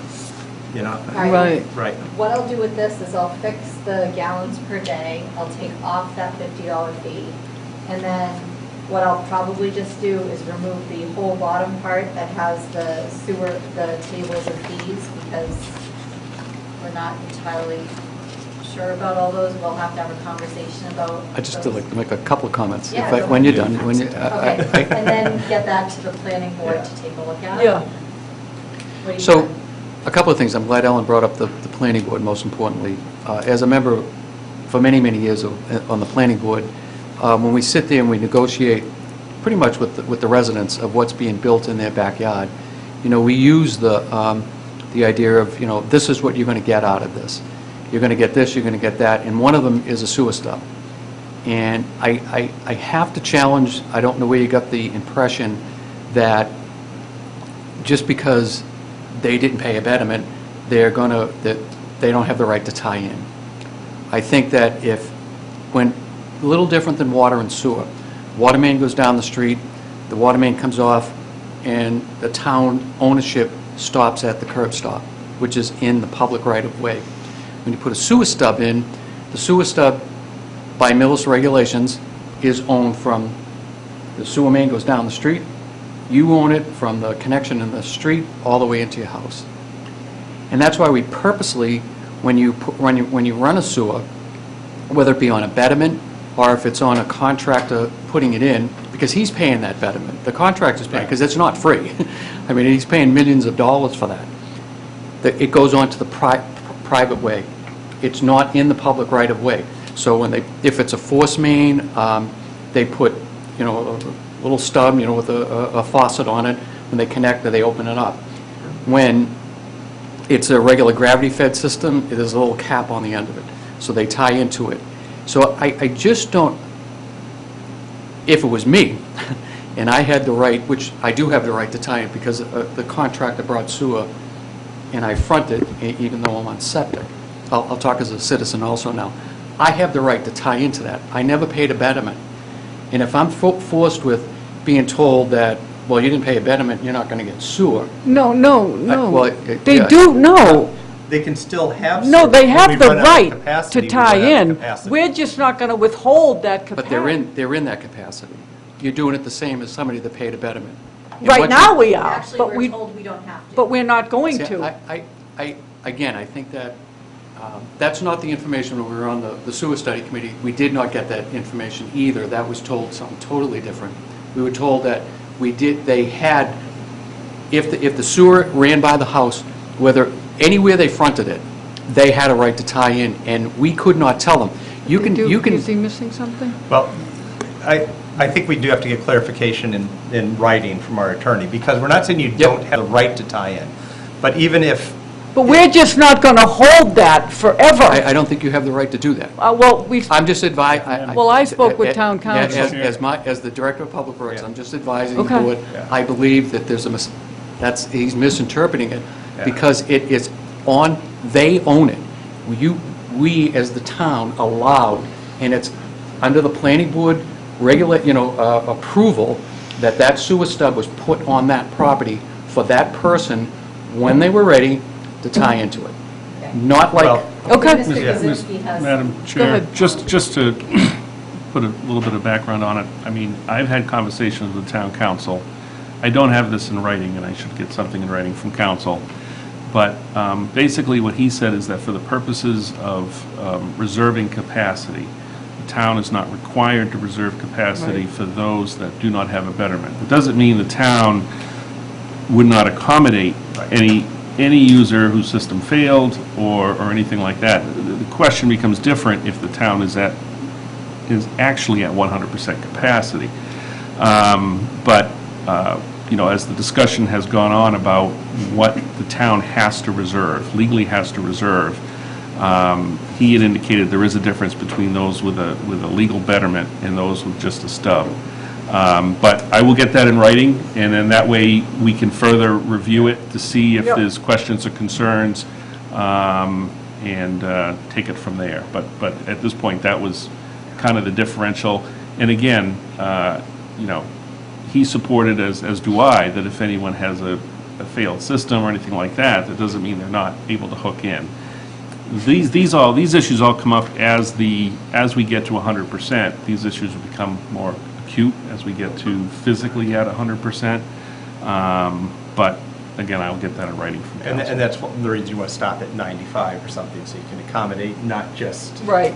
the Stewart treatment's best practice, but those with failed septics. Right. But the reality is, with so many people having a stub at their property but not paying a betterment, it could easily become the point that even though you have that stub, we're now legitimately at 100%, and even though you've got the stub, you still can't connect even though you have the right. But I guess I would ask you, how would that only happens when you remove that capacity. If you leave that capacity for them in there, like I believe legally it should, then once you remove it, then you're going to get to the... And we were also, I can't recall when, but that's a challengeable number, that it's your actual used capacity, anyway. But Yeah. we'll get the opinion from we'll get the lawyer to sign off on it, because I had the same concerns as you, but it seems that it might be legal to do that. And then they can connect, they could be our first, at a number, 100 and whatever people to connect, And the only other thing that I had, when I was reading the bylaw, in your first, I believe it's maybe your first paragraph or the second paragraph, you stated that you would use the most stringent what's on the books. I guess, how would you clarify?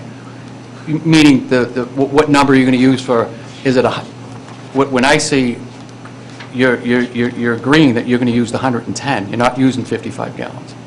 Well, unfortunately, you use the 110 while you're planning, and as soon as they hook up, it goes down to 55. So we would start with the planned 110. So, Right. I'm not saying we have 80% right now. Listen, that's what Charles River does. Yeah. I'm using 55, but... I'm saying over time, once Glen Ellen's finished connecting all those other things, it will naturally drop to a lower number. And until it does drop to a lower number, that's when we have the discretion of whether we connect or not, So you're still going to keep 110, that's... 110 for everybody, however we define That's what I'm it. happy with. Yeah, 110 for everybody, whoever we define it, is legally able to connect, that we have to reserve for. Yeah. Right. It's good. Okay, All right, so we'll a little more tuning, need and I to think hear we're there. from Jay. Yeah. I'll make the couple small edits we have here. Yep. And then we'll talk about this again. And send it to planning. Yeah, after we hear from Jay and stuff. Oh, yeah. Yeah. Good. All right. The next thing is to consider including the article for the senior center building project at fall annual town meeting. So this is simply a discussion on whether we want to place this on the warrant this fall or at another time, or what we choose to do. Thoughts? Do we have a letter from COA? We do in our package. Basically, if I'm reading this right, and I read it earlier today and did not bring my note with me, that they were recommending November, is that correct? Ellen? I have it. Oh, you have it. Mm-hmm. Can you read it, please, Madam Chair? Sure. The Council on Aging is severely limited in what programs we can offer due to space restrictions. What is needed is the appropriate infrastructure to support much-needed health and wellness programs, allow socialization, and provide education and training classes, all of which will positively impact the lives of our seniors. The Council on Aging has worked with the Permanent Building Committee and the Abacus architectural firm for the last 3 years exploring options for a new senior center. The Council on Aging has provided information and data on how the senior center is used now and what additional services and programs could be offered with more space and infrastructure improvements to better serve our seniors. 3 options were developed and presented at 4 well-attended focus groups with the community. Feedback showed an overwhelming percentage of attendees, 75%, wanted a new senior center, with 25% of the attendees either undecided, excuse me, or voicing they did not want a new senior center. The input we heard loud and clear from the participants who were undecided or did not want a new center was the cost and impact on property taxes during this difficult economic time as the major deterrent for their support. Our seniors have supported every initiative in that Millis has put forth, including the high school and fire station renovations and the Clyde Brown Library and Police Station new constructions. It's our time. At our August 11th meeting, the board had unanimously agreed that the Cassidy option without the gym would be our recommendation to the select board for the November town warrant.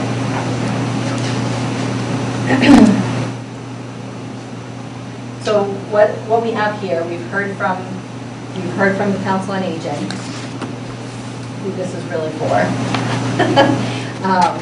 And they voted unanimously that they agreed that this Cassidy option without the gym is their recommendation for the November town warrant. So, so the question is that what we're doing? I guess when I asked the question when we wanted it done, was it November or May? I was looking for guidance on when. November is their choice. I'll absolutely agree that not something needs to go on the warrant for the November town meeting per their request. I'm curious why the option that was selected by the focus group was not the one that's being endorsed. What was the rationale behind selecting a smaller option, which honestly, I think was, I'm just curious the reason that one's being selected. Sure. So my name is Elizabeth Derwin. I live at 16 Middlesex Street, and I'm a member of the Council on Aging Board. So as the note explained, there were 4 very well-attended sessions. 57% of the people voted for Cassidy Farm, if you combine the two options. So also in our note, it was explained that we heard very loud and clear that the cost was a problem with people. So we agreed that going with the less expensive of the 2 Cassidy options at without the gym would be the prudent thing to do, to acknowledge that we heard people who came to the meetings.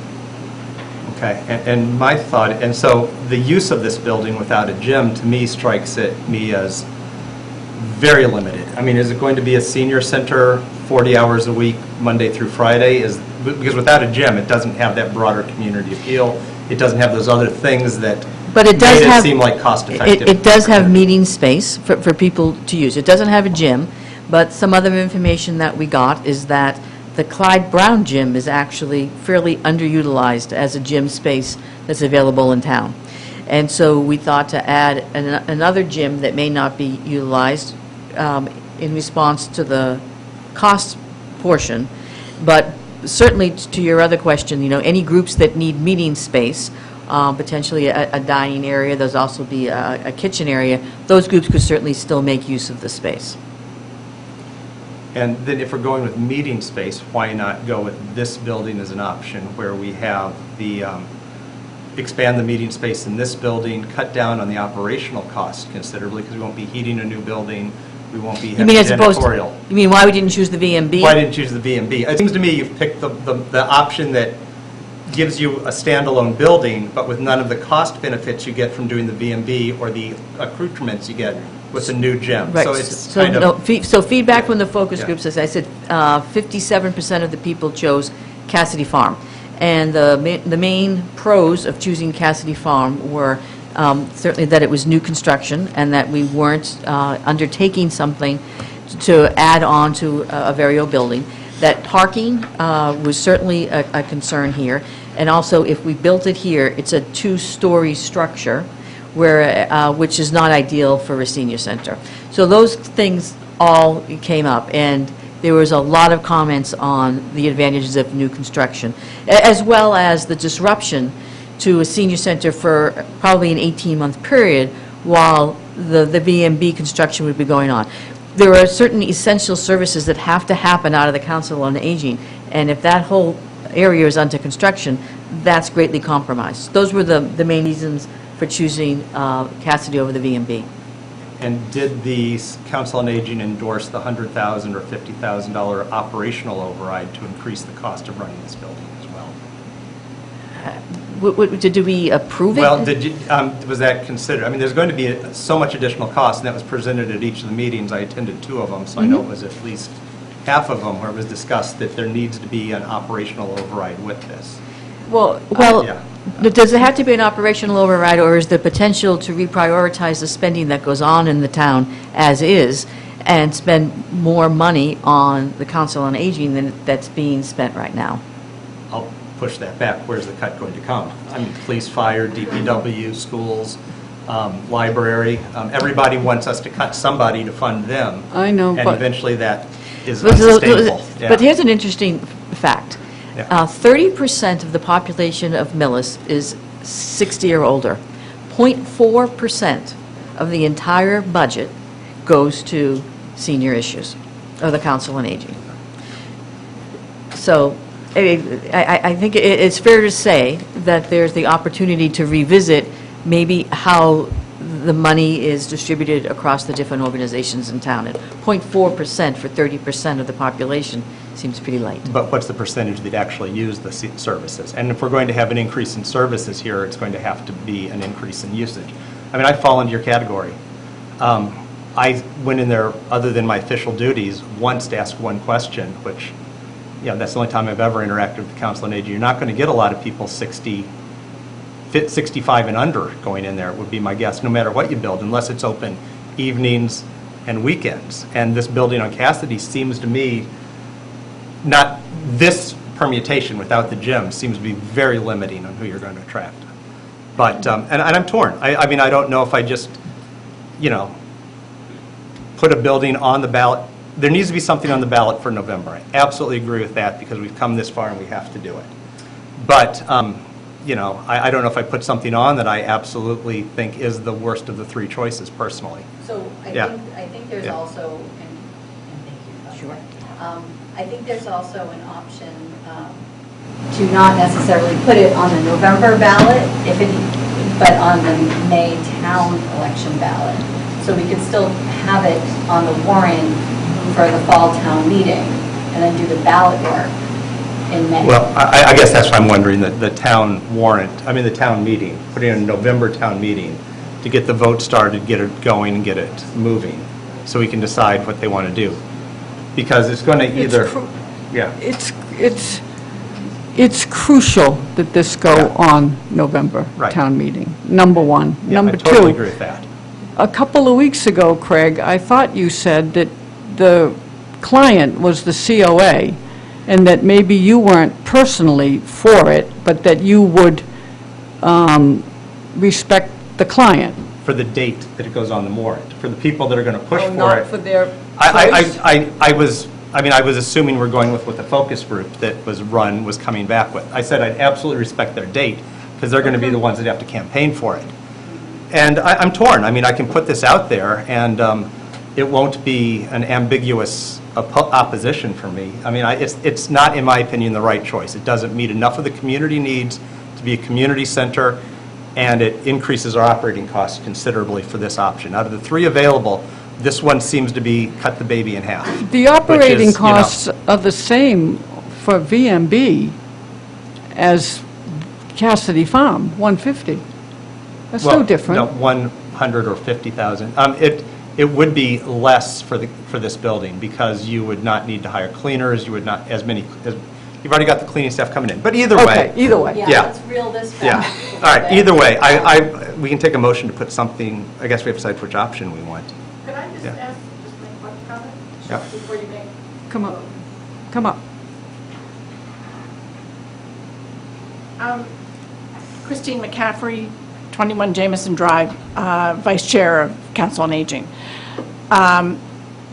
One of the topics that has come up is the amount of usage of the center. I think the number has been thrown around 60 to 70 people a day, somewhere in 60 to 70 people a day use the center. That does not include Meals on Wheels, which is a huge service that's provided by this town that comes out of the center downstairs. With a new center, a new kitchen, it's going to be so much easier. They're trying to do all these meals in this little tiny kitchen. That was just that was the one point that I wanted to mention, because the number, just 60 to 70 people, just does not reflect the total usage of the senior Right. And center on I a agree daily that basis. Meals on Wheels is critical, but I think each of these three options allowed that to continue and be improved dramatically. Yeah. So there's been some really good discussion, really good points, but we need to do short. One more comment, please. Wayne Clocko, 85 Walnut Street, Chairman of the Permanent Building Committee. There is no question that the existing COA facility is inadequate. Something has to be done. Whether the voters approve whatever is put on the ballot will not dispose of the matter. If it is not approved, it will only delay it. This is not an issue that is going away. It is an issue that we will ultimately have to deal with at some point in time.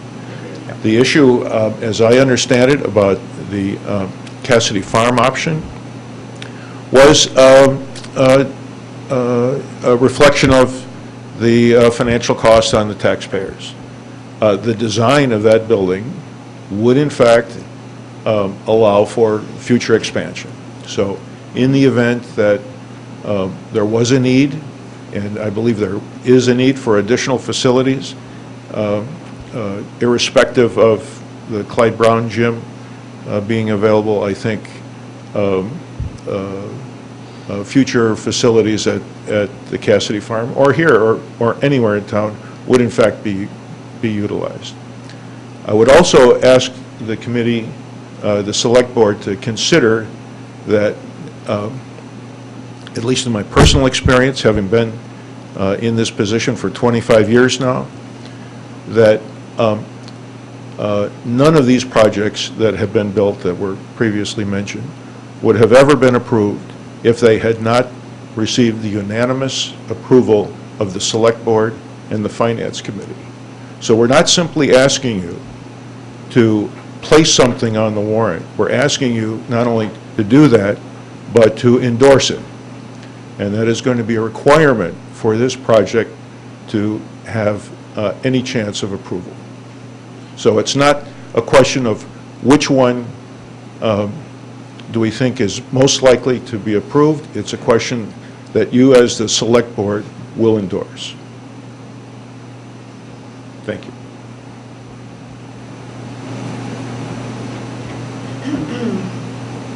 Well, that makes that a little bit more complicated. Yeah, you got some just coming up, but. Okay.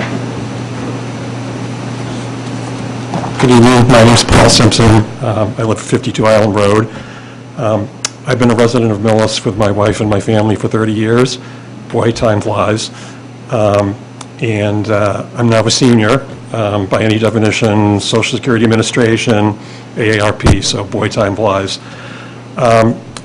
You know, these are difficult decisions, I understand that. What's the benefit versus the cost and the taxes?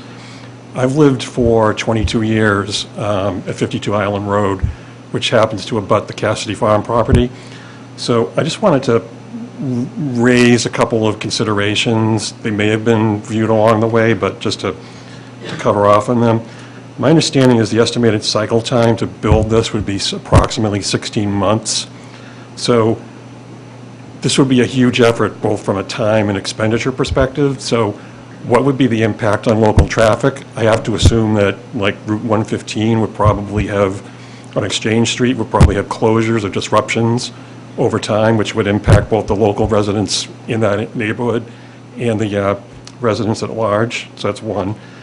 The second, pardon me, this is the first time I've ever spoken before the Select Board, so bear with me. Second, I guess, would be an environmental concern. So I do know that the tests for the water levels were done this spring, and I think the test came back saying that it was buildable. I think this was a unique year, as we all know, as far as environmental and precipitation. So we've been in a drought. Those tests were done, I believe, in April or early May, around that time period. And it's been pretty dry, really, the whole year. So I wouldn't question the test results themselves, but maybe at the time that they were done. And again, having lived in that area for 20 years, in a normal year, that field for several months out of the year is pretty much a swamp. It's very moist. There's a brook that dissects the property and runs into the neighborhoods. Several of the houses that abut the property have to put sump pumps in because you get a heavy rain, you get the winter melt off, and it just rises rapidly. So I guess, what would be the trade-off that would be considered for that? Anytime it seems like there's new construction in the area, it affects the water tables and the residents and the water problems that they have. And I guess also, has there been any consideration for testing for contaminants or any other types of pollutants in that area? It's an old area, any type of runoff from other, from I guess it used to be an old gas station many years ago. Has there been any kind of, runoff or contamination that might have filtered down? I don't know if any of all this has been considered. And then the third is just from a wildlife and aesthetic point of view, this field is used by all sorts of animals, deer, foxes, coyotes, geese, you name it. And it seems like their inhabitants there has increased over the last few years. I don't know why. I can only speculate. We do certainly have a need for housing in the town, but I think this town has always done a good job of balancing, the housing and construction and development needs versus, the conservation needs. Is anybody considering what the impact would be of building on that field with all this wildlife that uses it and continues to use it?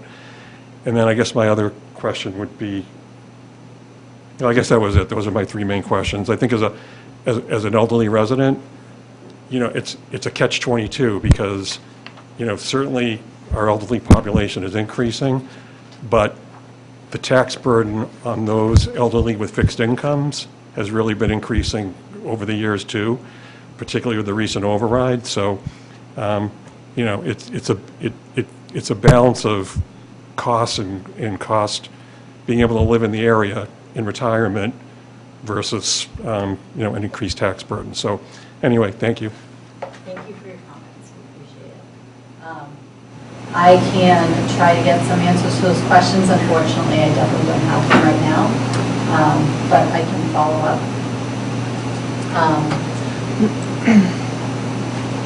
I have a question for Mr. Guzensky. Okay. Is there, because I don't believe we're going to be able to rebudget $100,000 out of other budgets. I just don't think that's going to happen. It's been too tight for too many. I don't think we can budget $100,000 from other budgets to cover any increased operating cost, or $50,000 even. I think there has to be the operational override that's been talked about since day one with this, if it's going to go forward. Is there a way to link the two so that without both, it doesn't move forward, or, because I'd only put this on with the other half of it. I have to say something. I don't think,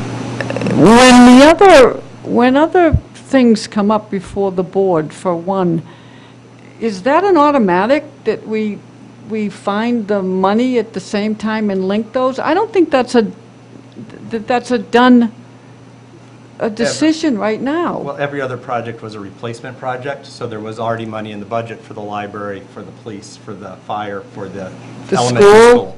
School was a replacement project. Now, it didn't cover all of it. But we have an operating budget now for the senior center, don't we? Not for a standalone building. To maintain a standalone building is what the difference is. But either way, I guess that's my concern. I think the cost of operation needs to be factored into it as it goes forward. But, I'm torn. I can vote to put it on the November town meeting. I can vote to put the one that the Council on Aging recommends on the November town meeting and let the voters decide. I mean, that's the beauty of an override. The voters get to weigh it, decide if the environmental impacts that were just mentioned are a concern, decide if the cost is a concern, and then they decide it. Okay. Yeah, I mean, I could go with that, but I personally think that we took the split the baby in half approach, tried to find something that would pass, and we haven't done that with the other projects necessarily. We tried to design a project that met all of our needs. This one seems to be a compromise that we think will pass, and that gives you not the best project. I would rather have seen going for the $22 million with the gym or the renovation of the Clyde Brown. Both of those are or not Clyde Brown, Town Hall, VMB, CM, yeah, anyway. But renovation to Town Hall, both of those are justifiable for a lot of reasons. The justification for this one is it's not as expensive. And I think it's a not as expensive building. It's going to be used for 40 hours a week predominantly, 5 days a week. Yeah, there's other people that may need meeting spaces. You have to have staffing when it's open to do that in a lot of cases. Janitorial staff at least. And without a gym, it doesn't have that magnet to be the draw. So there's reasons I disagree with this decision. My most important thing that I said last week, or last time we discussed this, was I'll let the client decide when it goes on the warrant, and I will put it on the warrant. So I'm prepared to do that. I didn't say I'd let them pick the project, but if this is the project that they have unanimously endorsed, it seems like it was done strategically, not programmatically. I need to say a couple things. Number one, it's a $6 million gym. Overwhelmingly, the comments were the cost. A senior center without a gym satisfies the senior population. So for you, when you say that they pick something to pass, picking the gym would hypothetically be the one to pick to pass, because it would maybe satisfy other members and not seniors. So I believe, and I think they believe, that the senior center, without a $6 million, I just want to say that again, it is a $6 million gym.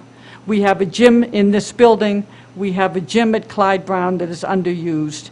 A $6 million gym is not going to help the senior population, the 30% that this building is, I would think, designed for. So this was not picked to pass. Yes. And I'll take exception with the gym and the 30% number. Honestly, I don't think you'll ever, 30% of the population may be over 60. Yes. 30% of the population is not going to use that building. No matter, it's just not. I mean, we Well, let's see. yeah, well, then it's not big enough. But then, and the gym at least provided benefits for others in the community and the seniors who play pickleball in it. They're Okay. going to lose that piece, and it's not going to be added later, because I'm not going through this again for a $10 million gym in 5 years, So might I make inflating it. Yeah, you know? just one other point. Yeah. The other point about Cassidy, this is crucial. The expansion possibilities at Cassidy do not exist in this plot of land. There isn't even enough parking. They're thinking of adding, this plan for VMB was to add 16 additional spaces. 16. I can just see the seniors now fighting with you and I to park during the day when we want to run in here. The expansion possibilities, there's expansion possibilities to do tennis, basketball outside at not $6 million cost. So that's my last comment. Go ahead, Erin, sorry. So at this point, I think we are probably at a place where we could make a decision about putting this on the warrant. Yes. And I think when we get closer to town meeting, when we discuss all of the warrant items, and, you know, oftentimes there's certain ones that we vote our support on, that this discussion could resume. Perfect. Fine with that. It needs to be on the warrant. I think we all agree on that. So, So I need a motion. motion man or me? Go ahead. Oh, my God. I'd like to make a motion to support the Council on Aging's recommendation to put the Cassidy Farm option without the gym on November town warrant. I just amend it slightly. Of course you did. Can we vote to put this on the November town? I don't want to say support their plan until we vote to support their plan. Oh, okay. Yeah, so if I'm fine with the motion to put this on the November town warrant for the to whatever project it was, the Cassidy. without the Cassidy gym. Farm without the gym. Yeah. Yeah. All right, it's been moved and seconded to put the Council on Aging's recommendation of the Cassidy Farm Senior Center without the gym on the fall town meeting warrant. All those in favor? Aye. Motion passes unanimously. So that will be on the fall town meeting warrant. At this point, do we need to discuss it going on the ballot, or do we do that at a later date? I Yeah, can put ma'am. on the 9/12, sorry. Yeah, Madam Chair, Yes. so you do not have to decide tonight. I do recommend, if you do plan on putting it on the state election ballot on November 8th, that you would need to make a decision at the very latest on September 26th. I would recommend the 12th, but at the very latest, the 26th, in order to meet the timelines involved with that. I have spoken with folks in the town clerk's office about that, as well as town council. We do have to have the question to the town clerk's office at least 35 days prior to that election. In addition, it would be a separate ballot. It would be, and there would be some additional cost to that, approximately $3,000 to $5,000 in costs was the rough estimate.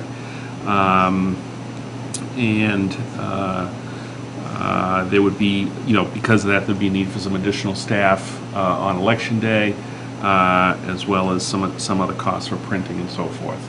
And I also want to let the board know that I did confirm with town council this afternoon that the board does have the option to also have, look at a special election as opposed to putting it on the state election. The board also has the option to put it on the annual town election next May. Those are all just policy decisions that the board is going to have to determine what's in the best interest of the community, but you do have those options. There is no tight clock as far as the town meeting. If the town meeting were to approve the debt exclusion, you have, I believe, until the next September 15th to actually hold an election.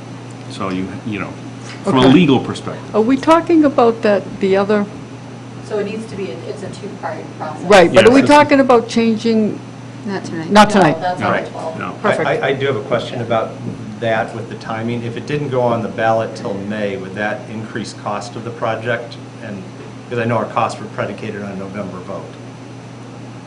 I mean, I would assume. I would assume it would, but I don't, I'm not asking it to be quantified, but I'm assuming that I'm seeing. It would no. we've just added 6 Yes. months of a delay. Yeah. Most likely.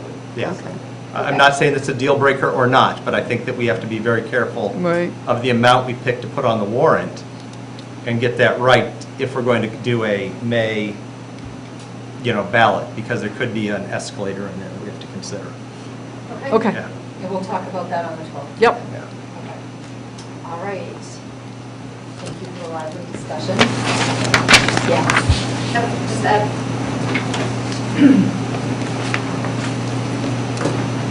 Again, Christine McCaffrey, now I'm talking as the election warden.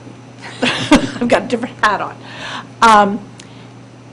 If you decide to put it a November ballot, Yeah. two ballot election, it's a double election. Town meeting's the day before. You were going to discuss that That on we're the going to talk 12th. about on the 12th. That's what it wasn't on the. Right, the On 12th. the agenda, so, Yeah. So we'll do both of them. 12th. okay, we have to respect our election workers. I know, Yeah. Okay, thank you very much. okay. All right. So next we have review and approval of the common victualler license for Luca's Italian Deli. Ms. Beret. So this is an easy one. Lucas Italian Deli, this is the Italian groceria that was just purchased by new ownership. It is now Lucas Italian Deli, so the board just simply needs to Where? approve the, so the Italian Oh, groceria. Isabella's? Yeah, it used to be Isabella's Italian Groceria, now it is Lucas Italian Deli. I believe that the people that bought it actually worked at the Italian Groceria. Oh. So they're keeping a lot of the things similar, I believe similar sandwiches and whatnot, but this is just this is just paperwork, basically. You're just approving the common vic. Okay. We like paperwork. I'll make a motion that we approve the common vic license for Lucas Italian Deli, Italian Deli and that's for the remainder of 2022. for the remainder of this year. Correct. A second? It's been moved and seconded to approve the common victualler license for Lucas Italian Deli for the remainder of 2022. All those in favor? Aye. Motion passes Since we unanimously. proactively signed it. Next we have the. Got to review approve it, right? Hickory Hill subdivision road acceptance request and refer to the planning board. Mr. Kaczynski. Madam Chair, in your packet is information from Dan Merrickin of Legacy Engineering in regards to the Hickory Hill subdivision street acceptance. Based upon this submittal, I am recommending that the board vote to accept the submittal and refer it to the planning board for review and action. Okay. I'll make a motion to accept this road and refer to the planning board for further action. Second? It's been moved and seconded to accept the road request and refer to the planning board for Hickory Hill subdivision. All those in favor? Aye. Aye. Motion passes unanimously. And I believe that's going to be on the 12th, I want to say, of September, if anyone's interested. Oh, the same night as They're- ours? I'm not particularly ooh, interested. Yeah, it might be. Or Okay. Yeah. It's close to it, but they're going to do the full review. All right. Okay. So the next thing we have, once I get through all these pages, is vote to approve the changes made to section 72 of Mass General Law 54 regarding police details and elections. Yes, Madam Chair, new Mass General Law, Chapter 54, Section 72 was recently approved by the legislature, which requires the select board, rather than the person in charge of the police force, to detail a sufficient number of police officers or constables for each polling location. And again, in your packet is an email from Kathleen Smith, from the Assistant Town Clerk, asking the board to move to approve a sufficient number of police officers, but not less than one, at the polling location at every election therein, to preserve order and to protect the election officers and supervisors from any interference with their duties, and to aid in enforcing the laws relating to elections, as required by Section 72 of Mass General Law, Chapter 54, which was changed in Section 13 of Chapter 92 of the Acts of 2022. And further, to move to designate the police chief the authority to assign specific police officers according to scheduling and availability, and the town clerk will advise the police chief on the location and time the officer or officers are needed. Do we, So yeah, moved. I'd like to make, yeah, so moved, yeah. We could have added Second. anything for the day. It's been moved and seconded to, Yeah. as stated, It's very vague. approve sufficient number of police officers and Yeah. therefore, and Except the new law. There you Yeah. go. all those in favor? Aye. Aye. Motion Thank you. passes. Yes. We could have added- So does Chief Safai get to set those details, or the select board? I'm confused. No. Well, the state law now requires the select board to make a determination on the proper stationing of police officers at the polling locations, and every town deals with it differently. And at Millis, the select board has just basically deferred the specifics of that to the police chief. Yeah, I Just think, delegated. yeah. No, I'm not, I'm just, it's always been a chief, so You'd have to ask the state legislature why they... I'm not gonna ask the state legislature, no offense, thank We will you. still defer to the chief, for sure. Okay. All right, the next item is to approve and sign the September 6th election warrant. Thank you, Madam Chair. In your packet is the warrant for the 2022 state primary. Within that is listed all the officers, elected officers of the state. And as you do every 2 years at this time, asking the board to approve the warrant for the state primary as presented in your packet. Make a motion to accept the warrant for the state primary as written. Second? Been moved and seconded to approve and sign the primary election warrant. All those in favor? Aye. Aye. Motion passes unanimously. Thank you. Um, Did we? Yeah. Do Do you guys have any board and committee liaison updates? I do not. Capital Planning Committee met. We discussed whether they, as a committee, should or should not take a position on override issues like the school or the things that are outside the normal capital needs, because and we haven't reached a decision. But the argument is, when you're arguing between a Scotch Air plaque and a DPW truck that are going to be paid out of general funds, there is an equity, or you can look at the two of them under the same budget areas. You can say which one is more important.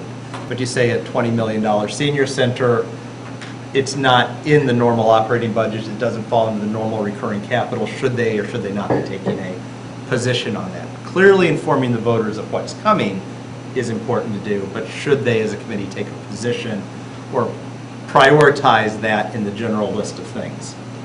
And there was an argument that it's so far out of the scope of any other purchase you're ever going to make, it doesn't really fall into that.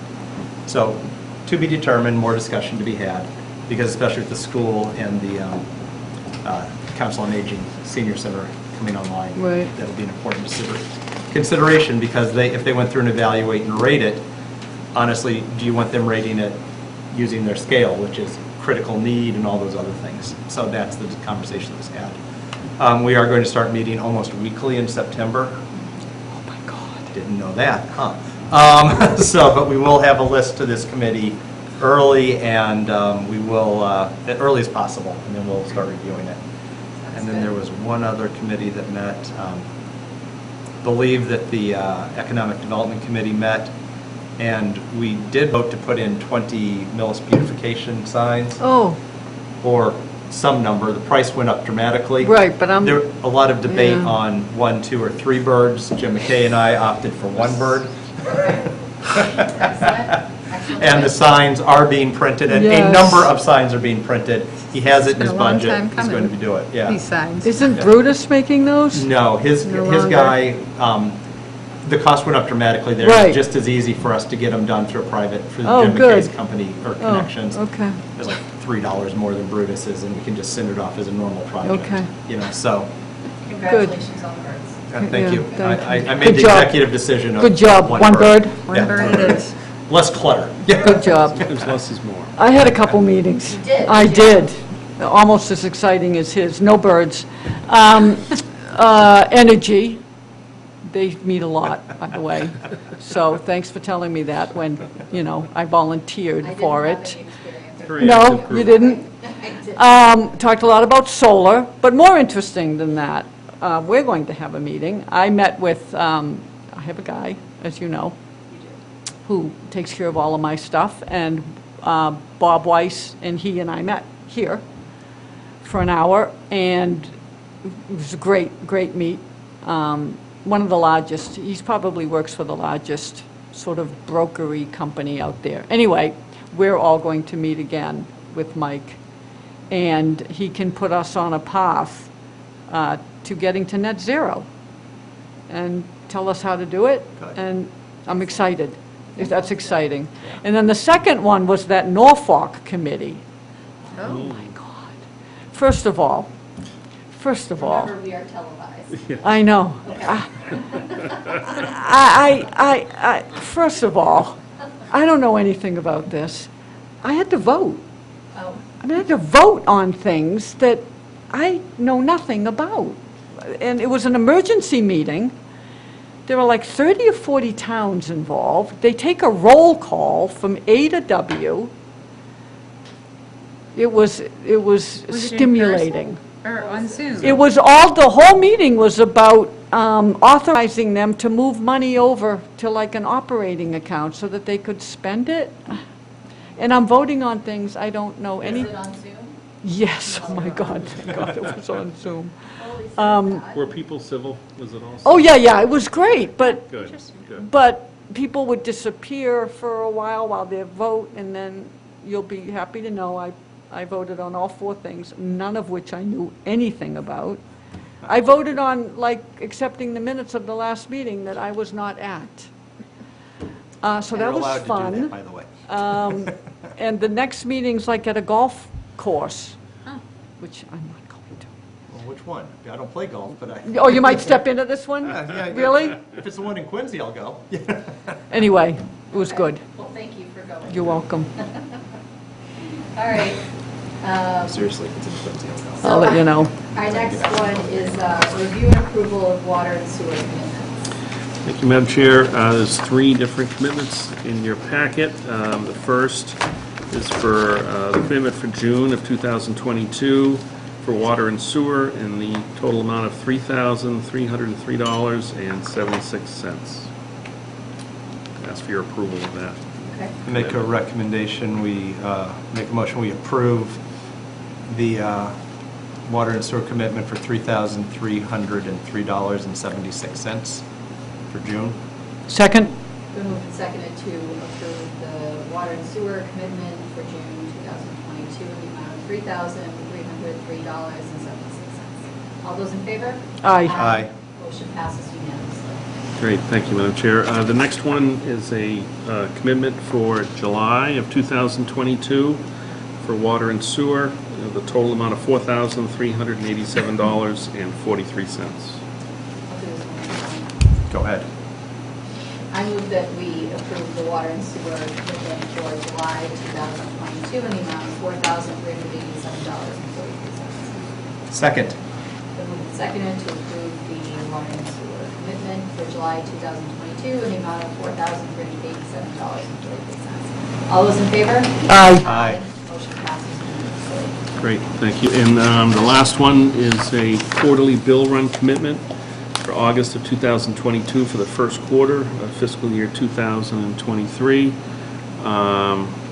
for water and sewer and the capital assessment for $931,344.69. But strongly urge a comma in there really helps with the reading. I know, right? Okay. And I'm a guy that works with numbers all the time. All right.